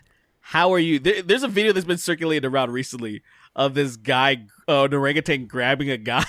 And the guy can't get off. He's freaking out. Like, it grabs the shirt first. He's like, and then like the other guy's trying to help. There's another guy on the outside of the cage trying to help him. So then the orangutan tries to grab the other guy. So the other guy fucks off. And then the orangutan starts grabbing the guy's legs. It's so fucking funny, because at any moment he could just bite him, pull him apart. He can pull him apart. He can bite him, and his bite is infinitely stronger than the way their fangs look is insane, funny. Bro. They have such big fangs, all like other like great apes. Because like the idea, they have such a stupid face, but they're so terrifying if they grab you. I love this video. Like, I'm watching it now. It grabs his leg. Yeah, it grabs his leg after the shirt, and then he's freaking. He's so terrified because of what it could do. My favorite thing about these videos is always just. It rotates him. Like, I love this video so much because like the sounds people make when they're in these situations, it reverts immediately back to like little child. It's like you know how strong this thing is. It can do to me what it pleases, and you don't know. That's like probably that's what's so scary. It can do to me what it pleases. Anything it thinks of, it can do to me. It's literally insane, dude. They're to me, that's more terrifying than the bear just coming and mauling you, because like what the bear's gonna do. The bear's gonna just maul me. It's gonna eat my face. It's like seeing gorillas toss other gorillas is insane to me, because gorillas are notably strong for their size. Like, at gorillas are you can powerful. They're like strong. At least you can tell that they're powerful. At least you can tell. You can tell they're strong, but they're way stronger than they seem still. That's very true. It's very true. They're even stronger than they look. But an orangutan looks like a fat fucking lazy man. Or like a chimpanzee. Man. Chimpanzees look all lithe and shit. And then they pick somebody up and they rip you. But specifically, I remember there was a stupid show called like Man vs. Beast or whatever on Fox. This stupid show. There was a like a big sumo guy doing a tug of war with an orangutan. And the orangutan's just chilling with the rope in its hand, and then the guy's pulling with all of its might, and then the orangutan realizes what's happening, and it's like visibly annoyed, and then just jerks him and he goes flying. It's just like it's so not even close that I'm like, that thing should not be that strong. It looks so lazy, and it's so weird because we base it off the way we're built. So we're built in a certain way, but what happens is that the mechanics of like muscle tissue and all that shit is different based on things. That's why there are cheetahs that look like they're starving, but they'll jump in the air and pull a full fucking gazelle out there with its head only. And you're like, what the fuck? Why is this animal so strong? Or like the idea of how strong like cats are, like cats levitating up when they jump. And it's like, why can they do that? It's just the game is so different. Cats walking up vertical inclines always freaks me out. Like, there's something like the fact that they could just climb a flush vertical surface fucking confuses me. It's like, I don't. Cool. I'm just watching videos. I'm watching videos of gorillas punching each other. right now. And there's this one where he's just like, he just tosses a fucking gorilla. Another gorilla gets flung by another gorilla. And you're like, what? Yeah, and it's like, wow. You ever see that video of putting a mirror in front of like a gorilla habitat, and it's like slapping the fuck out of the floor, it's slapping the floor ground. is like, stop. The floor is like, please stop. You're hurting me. Panicking. I've never seen that. It's fucking fantastic because it's like. I think that it shows a few different things. There's maybe even different videos. Like they put mirrors in different. So let's see what the chimpanzee does. Let's see what the gorilla does. Let's see what the cat does. I think the cat was like feeling itself. It was like, oh shit. I think it was like a puma or something. And it was like, oh, this is pretty dope. But like the gorilla was fucking like challenged. Like, boom, slapping the ground. I love that slapping the ground shit, dude. It's hitting the ground. So intimidating. Is insane, bro. If a gorilla slapped a person like that, he would turn off. He would he'd pass out at least. At least he's passing out with a lot of pain. At most he erupts. At most the gorilla hits it and his hand follows through and still hits the floor because the body gets flattened. It's insane, dude. They're so strong. His eyes are popping out of his head the way your cock pops out of Trump's mouth. There's a little. They shoot out. It's insane, dude. Apes are so fucking magnificent because gorillas aren't violent naturally. They're actually pretty chill. Like a gorilla, they'll adopt a human until they're like their group, and a human can just come and chill with them. Like they're usually not that violent, but when they get angry or they get mad, they have so much just power inside of them. That's what years ago. Remember, I talked about giving gorillas. I don't want to do that. Silverback some steroids. I don't want to do that. We need to do it. No, we need to see. We need to maximize their gorilla ape potential, whatever you say, their sapien potential. We need to do it. Why are we going to do that to them? Because gorillas don't know how to use steroids the way that like they'll be able to healthily live while they're doing that. All we're gonna do is give them a bunch of crazy muscle, fuck up their tendons, and then one gorilla's gonna punch another gorilla and kill it, and it's gonna be like, whoa, this isn't cool. And then the scientists are going to be clapping, like like when you launch a shuttle and you see the space control, you see fucking like Houston or whatever all clapping and shit. When the gorilla just slaps another gorilla's head off, and they're all going to be they're all clapping and cheering, like we fucking did it, guys. We did it. We did it. Now what are we going to do with this extremely powerful gorilla that we can't put in cages? What are we going to do with it? They're going to put it in the fucking gulag like the Demogorgon. They're going to my God. And it's going to be just apes. Instead of the Demogorgon, there's apes. I would be so much more afraid. Yeah, right? It's like Donkey Kong. They dress him like Donkey Kong, too. They give him a tie, and that's it. That's it. Introducing Donkey Kong, and it's just fucking jacked ass ape comes out, and you're like, what the fuck is that? I can't dress be in that situation. Like Diddy Kong. They dress the prisoners like Diddy, and all you gotta do, is you gotta survive. That's so terrible because gorillas are also much faster than we are too. They don't look like they are. Also, people are like, oh, gorillas look slow. They're not slow compared to us. Like muscle is so deceiving. It's like you can see like a sprinter, right? Like somebody who's like a fairly moderate shape, and then you can see somebody in the NFL that is just a giant chunk of meat, and he will smoke the sprinter. Like the guy who thinks he's fast, and then there's the fucking guy that's running 30 miles an hour in the fucking NFL. Well, I mean, he's a little juiced too. But, the way they look, dude, the way sprinters look is insane. Because you think like long distance runners are always like thin, like really lively people. They're fucking. But then sprinters are fucking muscular people, and I'm like, why are they so muscular? The short distance sprinter, right. Like Usain Bolt. They're pretty. Bolt's fucking jacked, bro. Yeah, exactly. They have to be very muscular. I guess that was a bad comparison because they are pretty muscular. I was thinking of like not a sprinter, like I guess a long distance runner versus somebody in NFL or a sprinter. Yeah, right. But anyway, let's move on. We've been talking about this bullshit for too long. Yeah. This is probably his favorite episode at this point. We've just been ranting about animals for fucking 30 straight minutes. You think how many hits do you think you can give an ape before you like if you got to punch a gorilla till it died, right? How many? I don't think I could. I don't think I could punch a gorilla until it died. Would it take to kill it? I don't think I could hit a gorilla until it died. I think it would take like 10 of my punches. Like 10 max power punches. You're fucking wildin', dude. You are fucking stupid. Like, cause I think with 2 punches, I could kill somebody. If I got 2 solid punches. Now, gorillas are much stronger, but I'd have to be able to deliver punches at that level of strength 10 times, which I can't. I can't do that. So my hands will start hurting. There's professional fighters that train all their lives that cannot kill people by hitting them, but Sweeney thinks he can. No, that's awesome. He can do it to a gorilla. Like the thing is, it's like Derrick.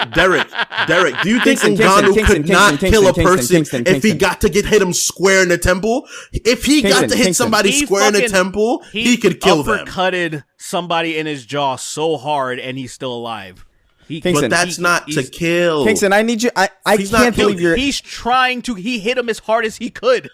I don't think he's trying to kill him, bro. Kingston, I can't believe you're even entertaining this idea. That's pretty awesome. I love it. I'm here for it. I think I'm gonna go high. We're gonna set it up. We're gonna set this up. With me punching a gorilla till I kill it. I don't want to do that though. I don't really want to do that. We're gonna call the San Diego Zoo. We're gonna call the cat. No, the San Diego Zoo will be totally down for this. They're gonna be like, I love this idea. I don't think fucking Floyd Mayweather could kill a gorilla with punches. Oh no, he's not a hard hitter. He's not a predominantly hard hitter. No, anyone, any person. I don't think there's a person strong enough to kill a gorilla with a punch. No, not a single punch. No one.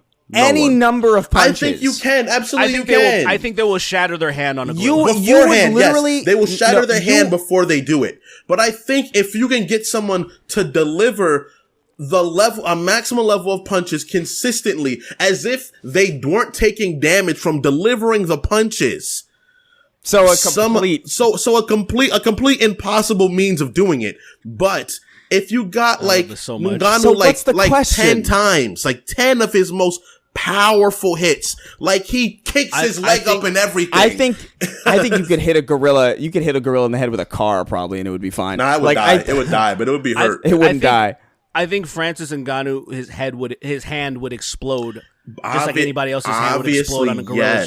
Yes. But if his hand and structure was indomitable, and for some reason the gorillas would not recover from the damage it's taken, like if we had a lot of hypothetical moments to add to it. Your conditions make it like your conditions makes Francis a superhuman and a gorilla a pussy. Not a pussy. I need you to understand. His hand won't break. Hold on.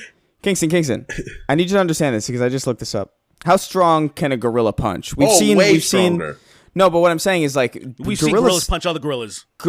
Gorillas fight each other all the time, and they have apparently enough between 1,300 to 2,700 pounds of PSI. Force. That's insane. That's so wild. You don't stand a fucking chance. Oh, I know I don't. Like I'm not saying I could beat one. With infinite stamina, infinite number of punches, the gorilla could be sitting there motionless. I don't think motionless. You can't kill him. I don't. I think I could. It would be a lot, though. It would be a lot. I love You're this so out of pocket. It's insane. And obviously, I'm gonna kill it. If you stab someone in the arm with a toothpick for 2 years, eventually their arm will bleed. They'll bleed enough.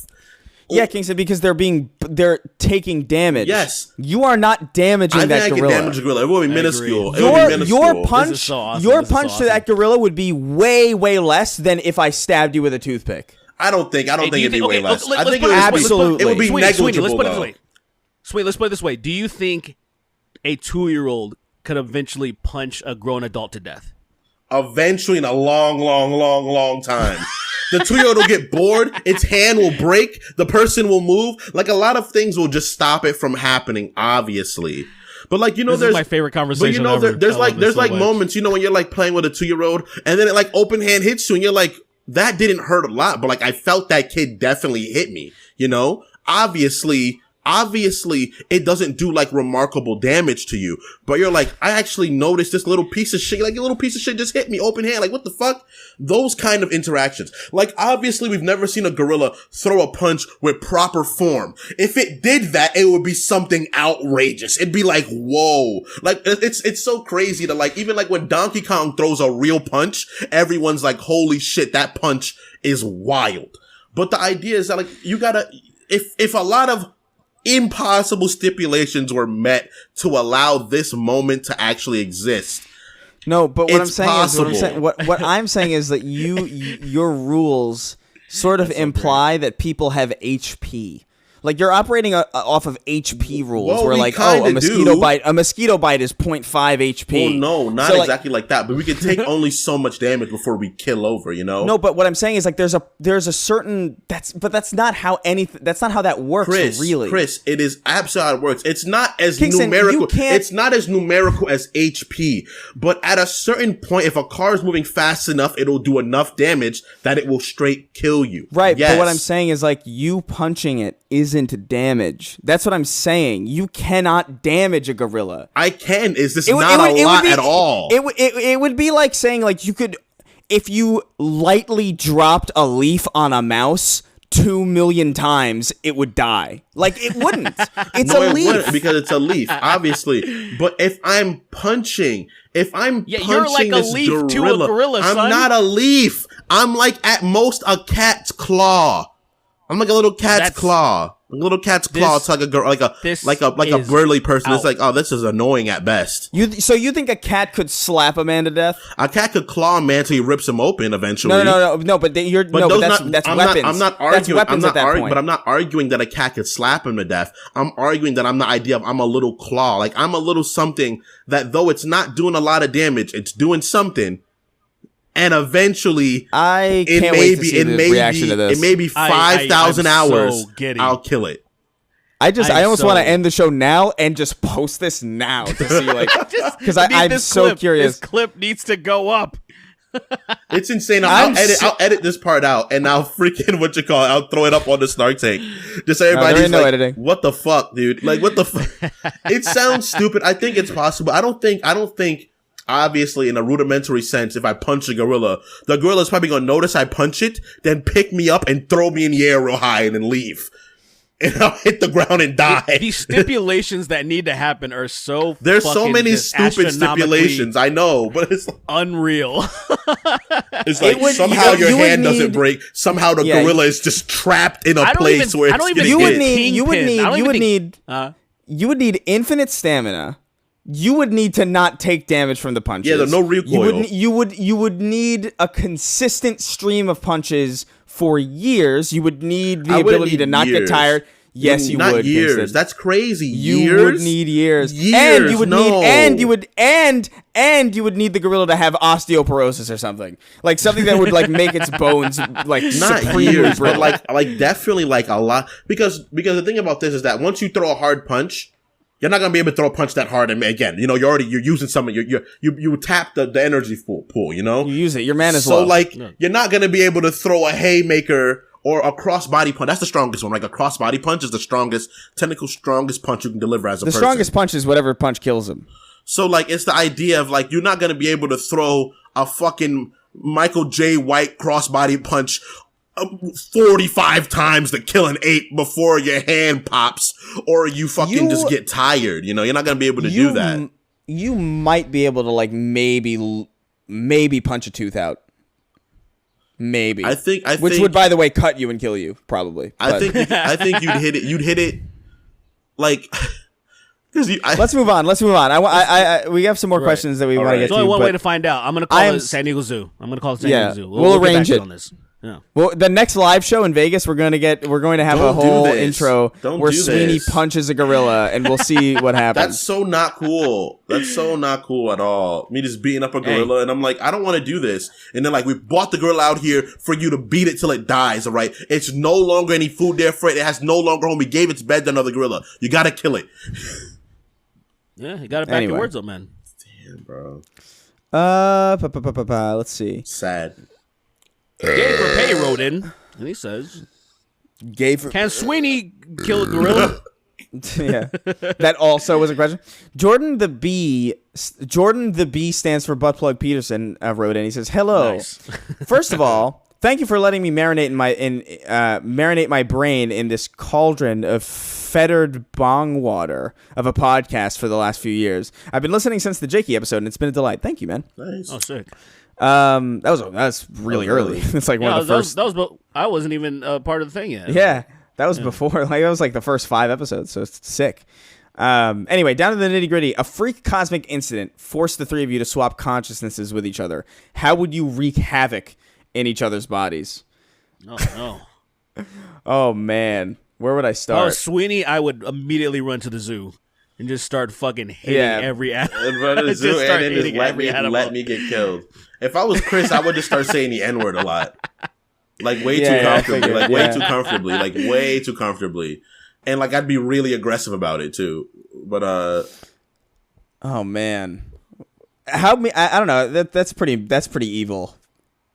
That's a pretty evil thing you just did Pretty cool. to me. It's Because you've essentially just destroyed my life. Probably. I want to show you life, by bro. doing You're that. Puerto Rican. You guys can argue that. We can argue. That's very true. You're a Puerto Rican from New York, dude. Non-black. You can say it if you want. I can say it. It's different for look as a Puerto Rican person and a black person. Hispanics that are not from New York are different than Hispanics that are from New York. Hispanics that are from New York, you can't tell them they're not black people. They don't understand that argument. You're like, I'm Them's the black. rules. You're crazy. Them's the rules. Like Fat Joe, Those are- he's black in his mind. You can't convince him he's if not a you black tell person. him he's not black, like he literally doesn't understand what you're saying. It's like, Like what? Yeah, you sound like a Charlie Brown parent or something. Where it's like, wah, wah, wah, wah, wah, wah, wah, wah, wah, wah, wah, wah. And he's like, nigga, what? And Nigga, what you say? Nigga, what you say? I don't understand what you say. it's nigga. a different thing. Like Dominicans, Puerto Ricans, and Cubans from over there, they mix with black look, folks so much it's yeah, not a difference. I You'd be all right. understand. But Mexicans Look, are I weird. don't- You Look, just can't here's- apologize. That's all. Here's the thing. I know what I can say and what I can't say. I know that I don't have a problem saying that. But you would go the you would Oh find yes, like, I would go too far.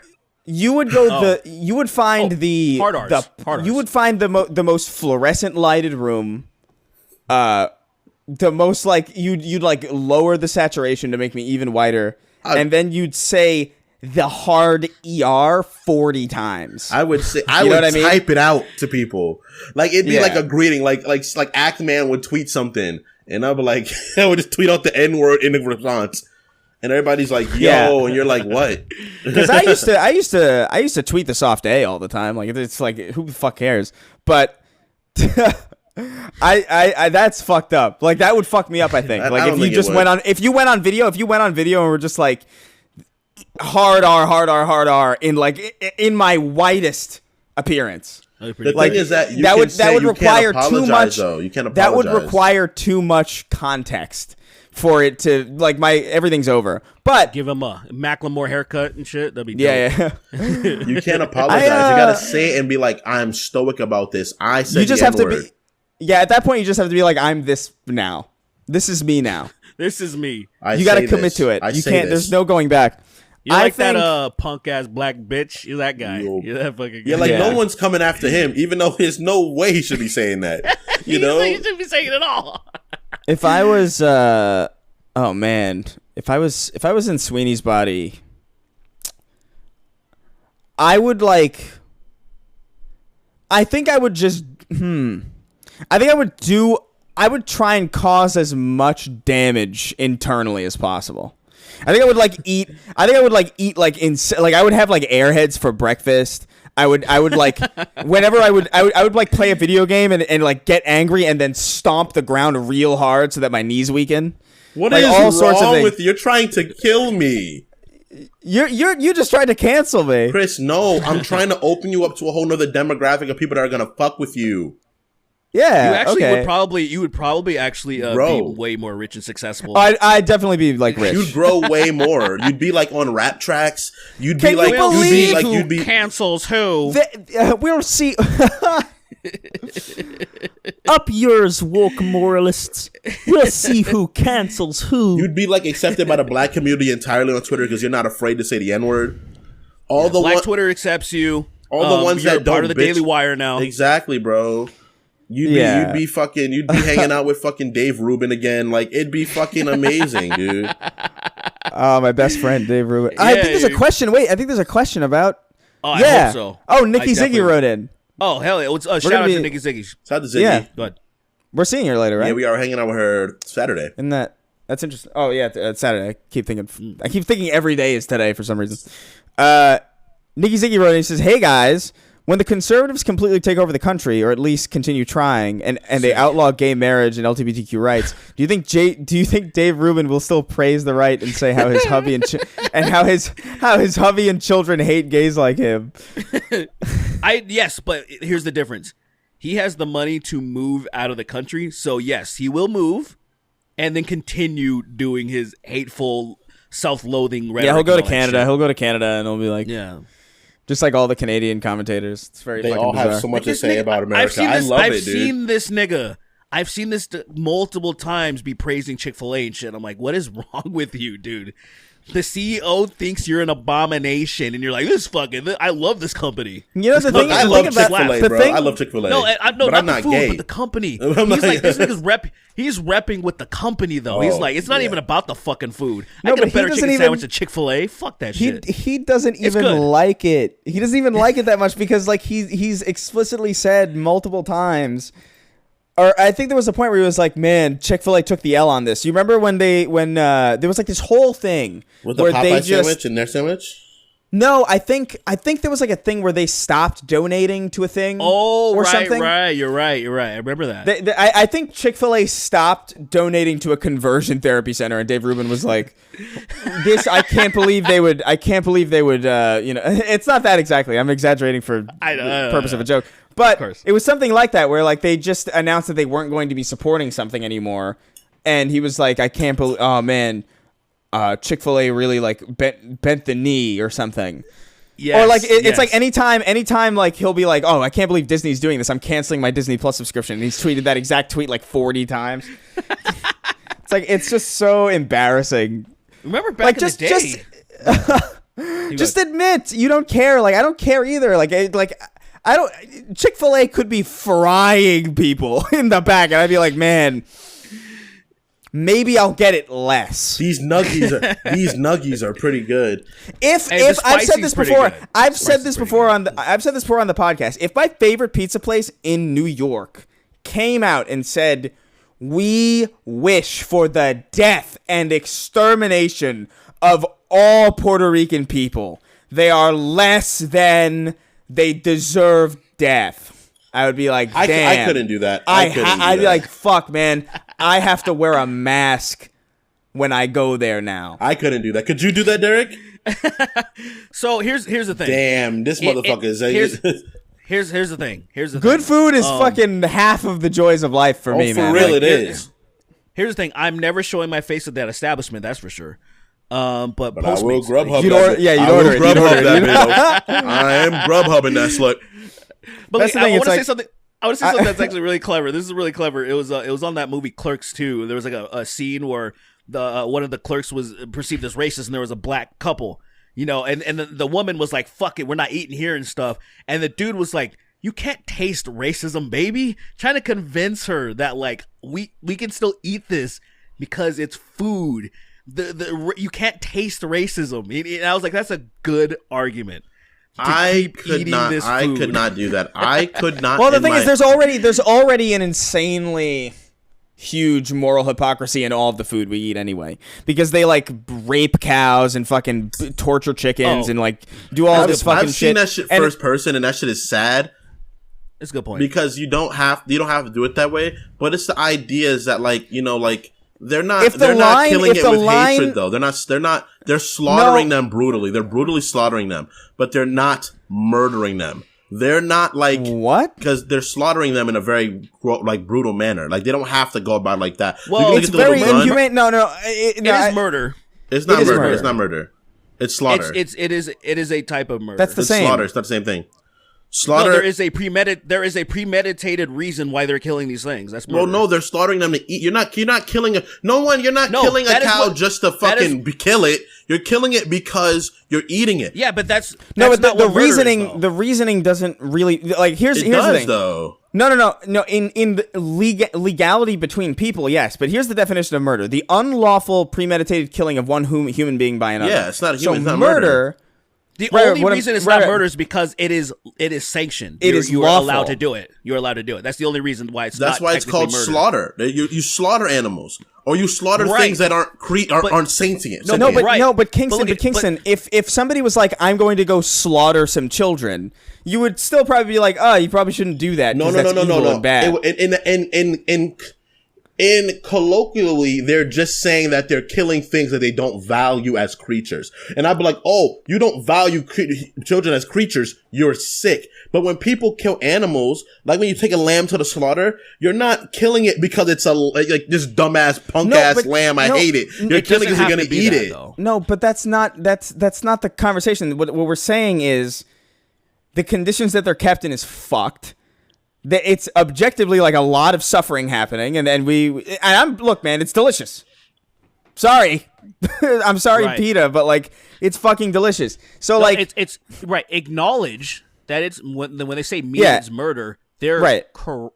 I get it. They're technically correct. It's like a very technical, but there's also just the image of just like all these workers like working in these fucking factories for like little to no pay. So like the idea that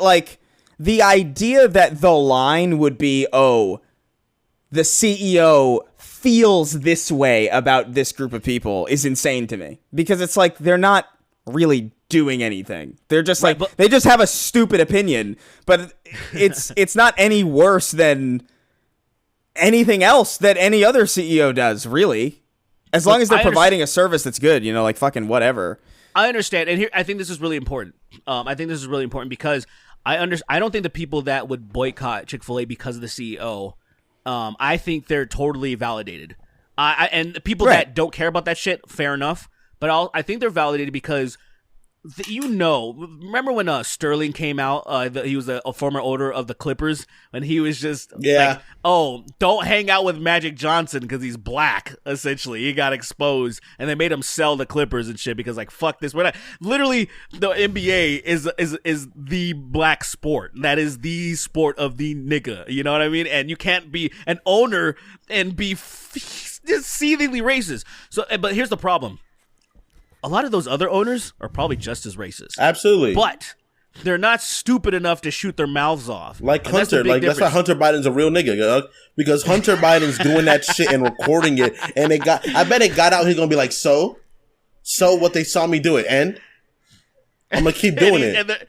Respect. I mean, you got look at Hunter Biden so far has not done anything extreme. Because look at Why am I mad that somebody's smoking crack and fucking and literally contributing to sex work? Why would I be mad? Well, he's using the money that we pay for taxes probably to do it. That's the problem.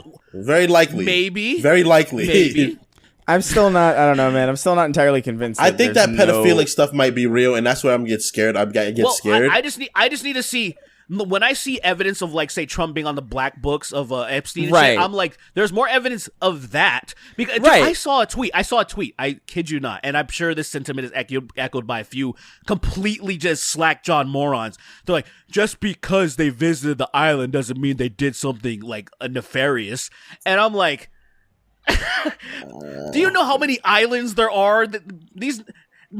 Hawaii, like, do you know how many? Why are you going to this island on the Lolita Express to just hang out? Like, shut the fuck up. I don't know. I don't know, man. No, shut your fucking mouth, dude. No, hold on. Would you go on the Lolita Express and hang out at Epstein's Island just to be like, I'm going to take a vacation? Well, not now, knowing the context of everything, but like, imagine. No, hold on. Okay, no, all right, you don't know the name. Okay. Do you know the names of the planes you fly in? I don't know the fucking names of the plane. I can imagine. Hold on. What I'm saying is, like, it's the same thing as like, people. They took a picture with him. It's different than like her being at like Bill Clinton's wedding and shit. You know what I mean? Like, that's different. That's a whole nother fucking can of worms. Like, you're friends with this guy. You know this guy very well. But like, I could see, like, if you visited that island once, I'll give you the benefit of the doubt. I think because hold on. I can imagine a scenario where you're just like a rich person and you meet this guy and he's like, hey, I got a fucking island and a private jet. You want to come party with like a bunch of like really powerful people? And I'm like, all right. And you go on the plane. They're not saying like, ooh, welcome to the Lolita Express. Like, that's just what it's like when somebody names their car Sharon or something. You're just assuming shit. I mean, who the fuck does that? They do. They're rich fucking assholes that traffic children. But you're assuming that they know.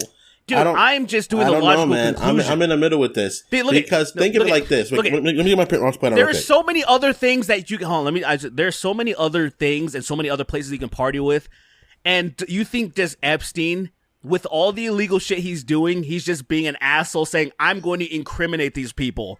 Without their knowledge, I think so. Honestly, I think the thing is this. I think that's potentially possible. That's what criminal people just. That's just what rich and power like. No. I think. I think the idea. Okay. The idea is that the people who knew, and the people who didn't. And the idea was that there would be so many people incriminated by the idea that if it was real, they wouldn't want that information out. That he would be protected enough to not have that stuff go out. I think that's potentially possible. That's conspiratorial a little bit. But I think it's very, very possible for somebody to be like, "Hey, you want to go party with like the richest people in the world on a private island?" And it's like on a private island that has specific reasons for it being that private island. But people don't know that islands. How would they not dude?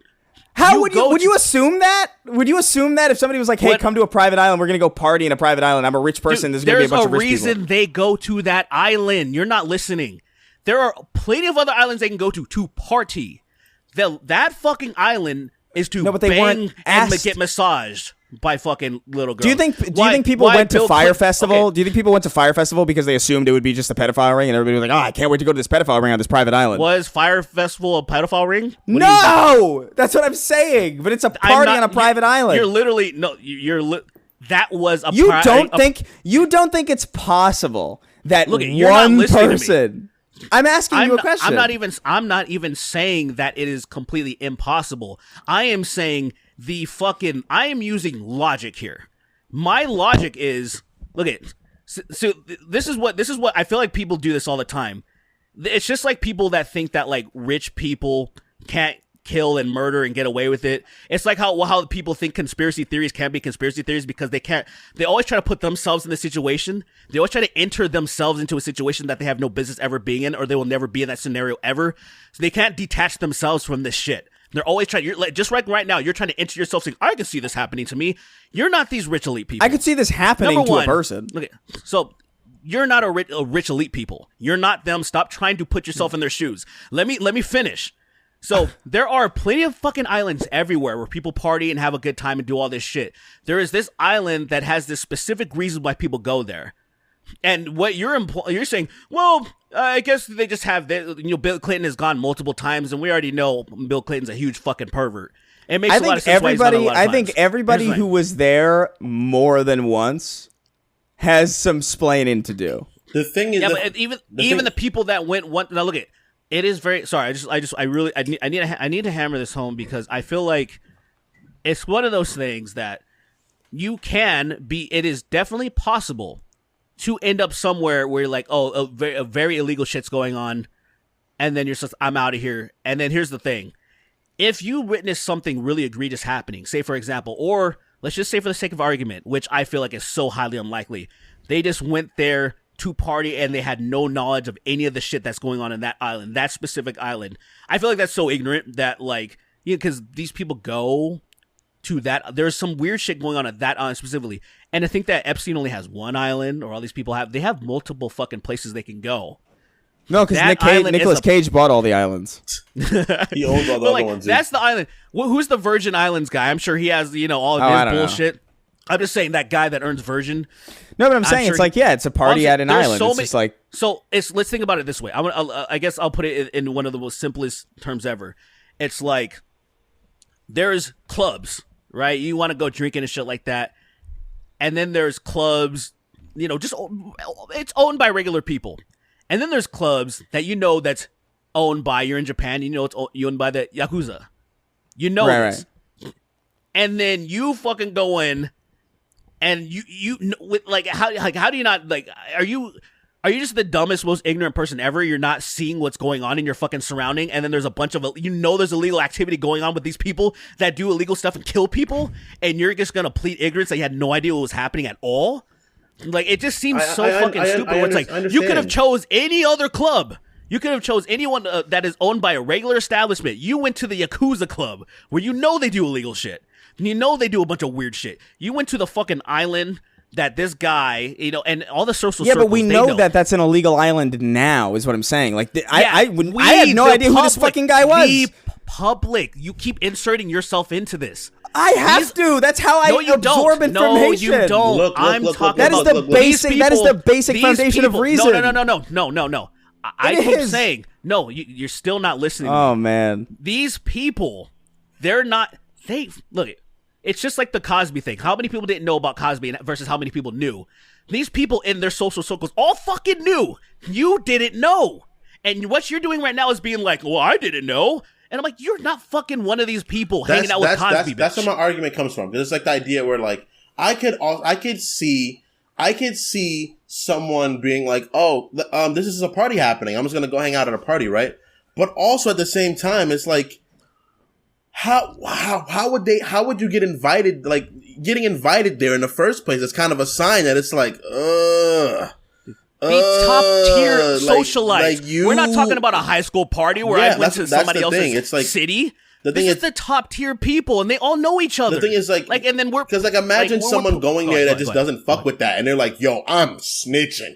Like, I don't fuck with this at all." Like, that is the idea of it. Because I would 100%, if I got invited there, I'd see that, and I'd be like, "I'm going back, and I'm telling on all these motherfuckers." You're gonna get murdered, and I would get killed. I would get killed very likely. I would go to the cops, and I'd be like, "I saw this," and they'd be like, "Okay." They'd make a call, and then some guy would come in.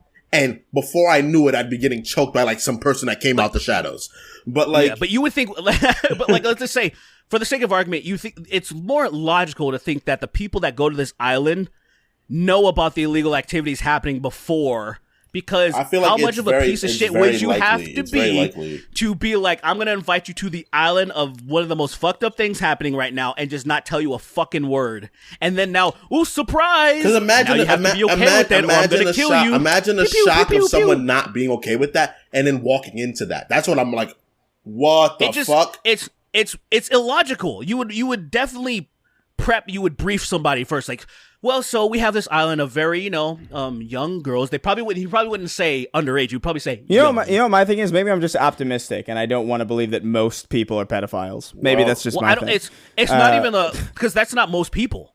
No, but it would be though. It wouldn't. No. Hold on. People on the black book. That's not most people. No, but it would be though, because what that black book is, what that black book book indicates is that when you reach a certain level of success, you just become a pedophile. That's what that means. That's essential. And for that to be the end state of humanity is so deeply disturbing that I have to believe that at least a few of those people are just like, we're just here. And it's like a hiding in plain sight kind of thing. Where like maybe there's stuff going on, but it's like, there's stuff going on everywhere. There's stuff going on in the Bronx all the time. And I'm like, just like I live in the Bronx, but we're going to turn a blind eye to that. I understand that sentiment too, but examining that rich and powerful people, think about the Bohemian Grove. These people are so rich and bored, they dress up in robes and then go worship an owl. Like, these people do weird shit. They're so rich and powerful, but like, bored. Do they have to be pedophiles? All of them? No, that's so sad. It's very possible. That's so scary. Think about the amount of, because let's think about how let's talk about. I just want to say this real quick, because let's bring it down to our level.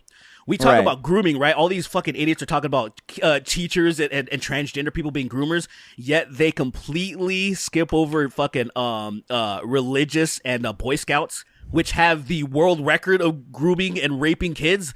And these people are on our level.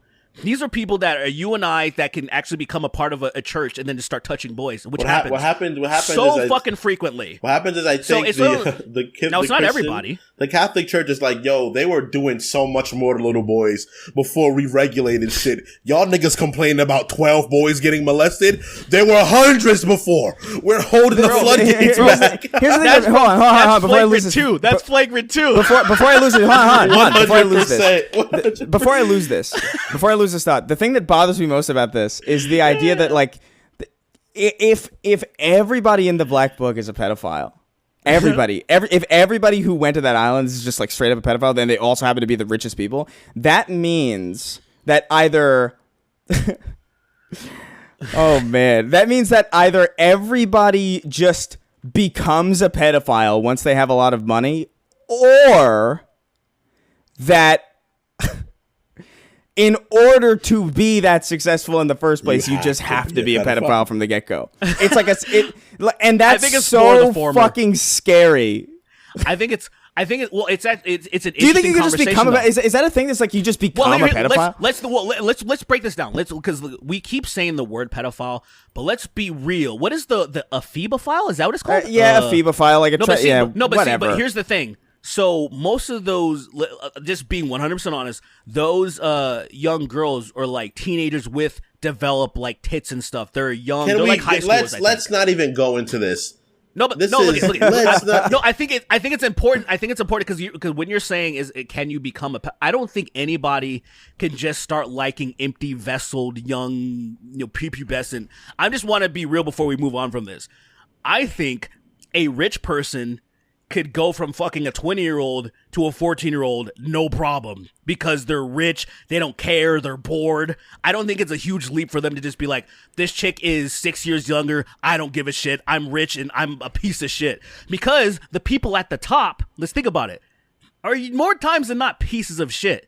Most people don't want those positions of power to be the CEO and all that stuff. You have to be a money-hungry piece. You got to step on people's toes. You got to be an asshole and a piece of shit already. So if some cunt comes to you and says, hey, join the club, but in order to join the club, we got some weird shit going on. And they're probably like, I'm okay with that. I'm literally okay with paying people less than living wages. Why would I give a fuck about that? You know what I mean? It's not a huge stretch to get to that weird shit. We're normal people. You don't want to be a CEO of a company, do you? You don't want to be a fucking. That sounds like a lot of work. Sounds like a lot of shit to worry about. Fuck no. I would like to be that secure, but all right, guys. Yeah, that's what I'm saying. I want to make that much money doing a fucking podcast. You feel me? Okay, guys. We're so the moral of the story is like you all better fucking support us well, but not like don't make us like. Don't make us do it, or we're gonna get a call. We're gonna get an invitation. All right, guys. We're at time. This episode, this last conversation, grimmed me up so bad that I feel like Frank Castle. But I love this because it's like taking. Because most people on Earth are good people, and they want to avoid that hard, gritty bullshit. And I like just pulling people. I like pulling people under to like give them a little glimpse of the gutter and the depths of like what all the shit's happening. Your chakras are broken, bro. There's real shit happening, and I feel like everyone just does their best. Just completely ignoring. It's like when I talk about, this is the last thing I'm gonna say. When I say the groomer thing, you have these dumbasses saying the teachers are groomers, this group, and then they won't do anything about the real fucking the churches and the Boy Scouts. Look at how many tens of thousands of kids that have been fucking abused. I want to pull them down to the real shit and be like, look what's really happening, bitch. That's all stuff. It's like it's just all like people. Yeah. I always. It's like when people are. Sad. I don't. It's like when people are upset about shit that like doesn't actually like. It's. I just have to assume that certain people just haven't lived life really, like when they're upset about certain things. About MCU movies? Right. Yeah, you're right. Well, if complaining about an MCU movie is fine, imagine complaining about an MCU movie. If you're just like, I didn't like this. Yes, that's true. But imagine complaining about MCU movies really when there are literally the American dream is broken, and the fact that the housing market's destroyed because companies like shit like that. But for me, it's more like I'm upset. This was a real response that I got, and it blew my fucking mind. Where I was like, I said something along the lines of like, I just don't get how it bothers me genuinely that people show more disdain for the people putting like a 0.5 second gay kiss in a Pixar film than they do for like the fact that like owning property is becoming fictionalized in the country or like just the fact that like rent is skyrocketing and wages are stagnating. And it's just like that. It bothers me to see more fervor over that than for that. And I got this response. This was real from like a 28-year-old person who said, those are the same people. The script supervisors of Pixar are the people they're refusing responsible to give for me not being able to buy a house in the future. It's their fault. It's the script. I couldn't fucking believe it when I read that. I was like, made me so mad. Just oof, bro. I don't know. I think I responded. I think I was just like, you should really know better, man. Like Because I asked him once he said that, I was like, "How old are you?" And he's like, 28. And I was like, "You should really know better, man." And I just left it at that because it's so scary how much people haven't lived, because that's just inexperience. That's like, I've never met anybody who isn't just in my circle of friends or who has a different perspective than me. I've never I don't know. I know script supervisors. I know screenwriters. They're not fucking in the Illuminati making your house cost more. Are you fucking insane? A lot of them. You don't know that, bro. You don't know that, bro. Man. I think most of them are not. The thing is that people start blaming everyone above them for everything that's fucking them over eventually. Everyone gets mad. It's like, it's all of you fault. And it's just anyone that's making, they probably think we pieces of shit, you know? Because we think we're making just above living wage. Just that living wage. And they're like, you suck, Swing. You don't know anything about hard work. And it's like, bro, I worked in a cafe for years and I'm a student. And all that shit. I used to unload trucks with grandfather clocks, bro. That's why my back is, that's why I'm a fucking herniated disc. They'll think that just because we're in a slightly better situation that we are just above and we look down on them. It's like, no. I just can pay my rent. I'm nothing about my life is extravagant, you know? But it's the idea of those things. They just blame everybody. Look at his bathroom door. My bathroom door. My bathroom door. If you're stuck in there for more than 4 minutes, a portal opens up and you end up in the upside down. That place is hell. I have to piss where fast. all that gay shit is. Where that gay R is, you know? Exactly, bro. So much gay R in the upside down, dude. Like gay R15. Yeah, gay R15. What was the... I was laughing so much about To Infinity and I'm gay. I was laughing so much about that, how stupid that shit is. Speaking of that, actually. Is that guy have a question? Well, no, we're just at the... We're at the end. We're at the end. We're going a little bit long. So I want to... 2:14. End this. Right. Please. Thanks for... Man, this was another... This was an episode. God damn it. I think it's one of our best ones. I think people are going to be really engaged with this one. I think so, too. Know? God fucking damn it. I'm done. I'm done with the fight. I'm done fighting. I'm just No, I don't want to fight either. I just want, dude, I want several ads and I just want, I don't want to, I want to play every video game ever.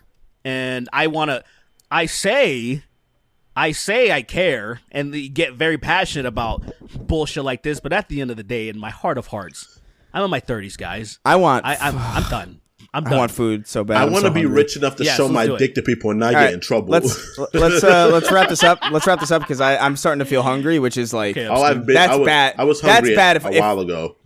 If I feel hungry, that's bad because I can usually go a day. That's weird. Yeah, you're like a fucking a alligator that can eat half a year or some bullshit. Something like that. You just eat once every 6 months. I hate alligators. That's disgusting. I'm not starting an alligator conversation. If you liked what you heard today, consider supporting us over at patreon.com/thesnarktank. $1 a month gets you access to every episode and access to bonus solo episodes. By the way, Derrick's question thread is up right now on the Patreon, so you can go. Give it another couple, maybe the weekend. It'll be chock full of stuff because I want people to get a chance to hear it and maybe even if they hear this on the free feeds, maybe go in and. If they want to ask something. So yeah, you get access to every episode ad free and access to bonus episodes. $5 gets you a question right on the show. $10 gets you access to our Discord server. That's one payment in, you're in for good. And $25 gets your name dyslexically right at the end of the show, which I fully intend on doing now. Ready? Yeah. 3, 2, 1. Nikki Ziggy. I'm going to say that outright because her name keeps getting glitching out of the list for some reason. But I farm horses for their milk. Stormboy's life and what he like. The daring driver Dan delightfully deep diving down Dweeney's delicious dark dick deluxe. God. Your noble truth is God. What? Your noble truth is God is dead, but you aren't lucky enough to be. I don't know. Joker Goofy says, you get what you fucking deserve, Maxie. I'll make my own Snark tank with blackjack and hookers. Fuck traveling overseas. I'm trying to travel into her ovaries. Nice. Mojave Scribe, SpongeBob SquareTits, Elsie Bray's Pyramid Scheme is my Bungie name and a stasis joke that I'm forever proud of. Nancy Pelosi killing a Palestinian with her massive tits. Villains get scared and pick their guns up. Parents both shot in the mouth. That messed their son up. Now he's outside fighting. I don't know what the fuck. Is that a lyric, probably? People are terrible. Sounds like it. I just hate that I'm being just extorted for all these like remixes. Fresh Fecal Fiesta, Obi-Wan Chablomi, a Fukin Prawn, glasses are just real life FOV sliders. Zach Cool Number, Sweeney, I'm coming for your butt. This is not a threat but a warning. XOXO Big Papa Shaq. He's got a rainbow flag profile picture too, so That's such a threat. I think it's serious. Tevin DeBlack, Kremlin de Gremlin, Binkus Stinkus, George Hard R. Martin. Just what the fuck? I can't read that guy. I can't read that. I don't know what you want from me. I don't know why you pay so much not to get credited. Like it's so confusing. Just try it. Just try it. Is it just me, or does Sweeney's hatred for furries remind you of how Republicans hate the gays? Not saying he's a furry, but it's like every letter is in a circle. I don't know how he did that. Like a subway, like, oh, the A train. I don't know how he did that. That's some fucking wizardry. I don't like it. Pretty cool. That's pretty dumb. Mitch McConnell's Tortoise Shell. St. Maxi, from the makers of They Them Pussy. It's They Them Come. All's the Wall. You said it right. Dommy, mommy, tomboy, powerlifter enthusiast. Okay. Mega Man X8, and the lack of anything funny to say this time. I think he's dead. I think that guy's dead. Avi, women's right. He hasn't changed his name ever. He hasn't changed it, right? Yeah. And he used to change it a lot. He changed it when we were shitting on it. Yeah. Women's rights. What about women's wrongs? Amen. I became a patron and spent $25 not to be able to come up with a clever name. Wage Slave 583. Though Sween made the Kingpin moan. I think it's thought, but you know. Oh, you thought it was Sweeney? Yeah, I get that. I don't got that kind of vocal range. Can't do it. Yeah, I love, by the way, that is just straight up how we intro the show. That's the intro. I was about to say. I was about to ask you guys, how are you liking it? How are you liking the new I love it. I fuck with it. It's so startling every time because I forget. So good. Don't worry about it.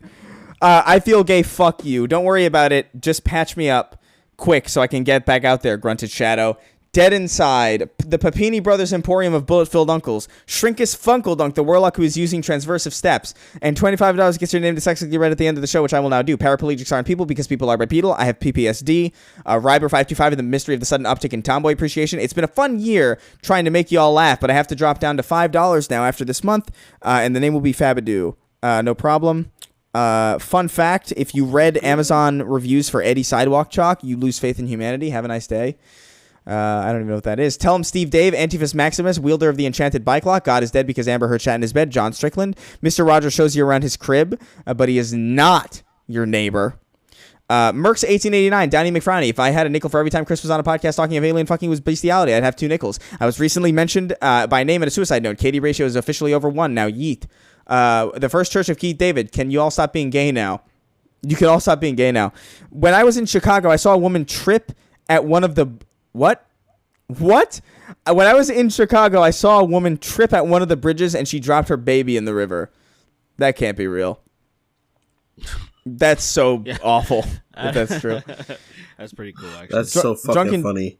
That's so pretty epic. Funny. I can't Drunken laugh. Doulahan, Pre-Roz, Ain't It a Kick in the Dick, Blake 896, Chris consuming the essence of 117 masterful queefs from a 6-foot-inch man named John. He also likes green. Ryan Lucchesi, Sloshy Scout, and if you ask me how I'm feeling, don't tell me you're too blind to see.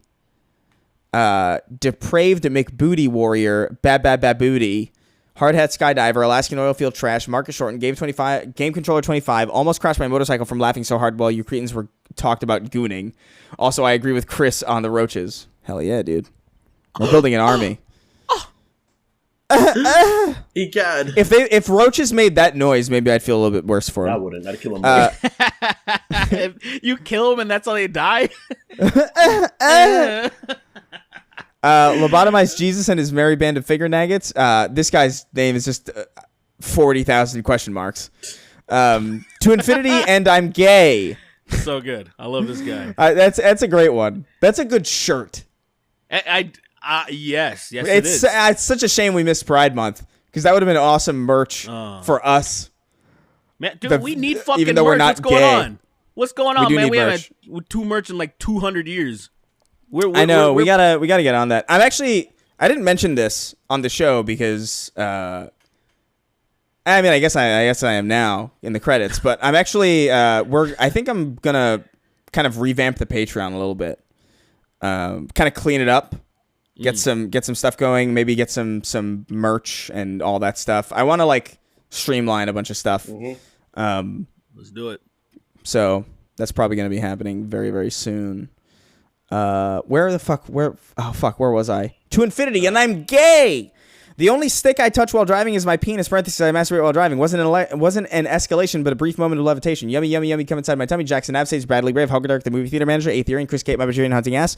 Tom, I'm burping. Tom, Richter 86, and as always, rounding out our list, The king of haphazard. Hazard. Hunter Biden. Hunter Biden supports our show. That'd be sick as fuck. Can you imagine? Right. Fuck you guys. Give us some of that fucking stolen tax oil money. Fuck, Hunter, yeah, what the fuck are you doing? Yeah, bro. Hook a brother up, bro. Bruv. Or whatever the fuck it is he did. In the mail. I genuinely don't know what the fuck he did. All I know is that he was smoking crack. I don't know. All right. All right. Bye, guys. Get some crack. Hunter, send Bye, me.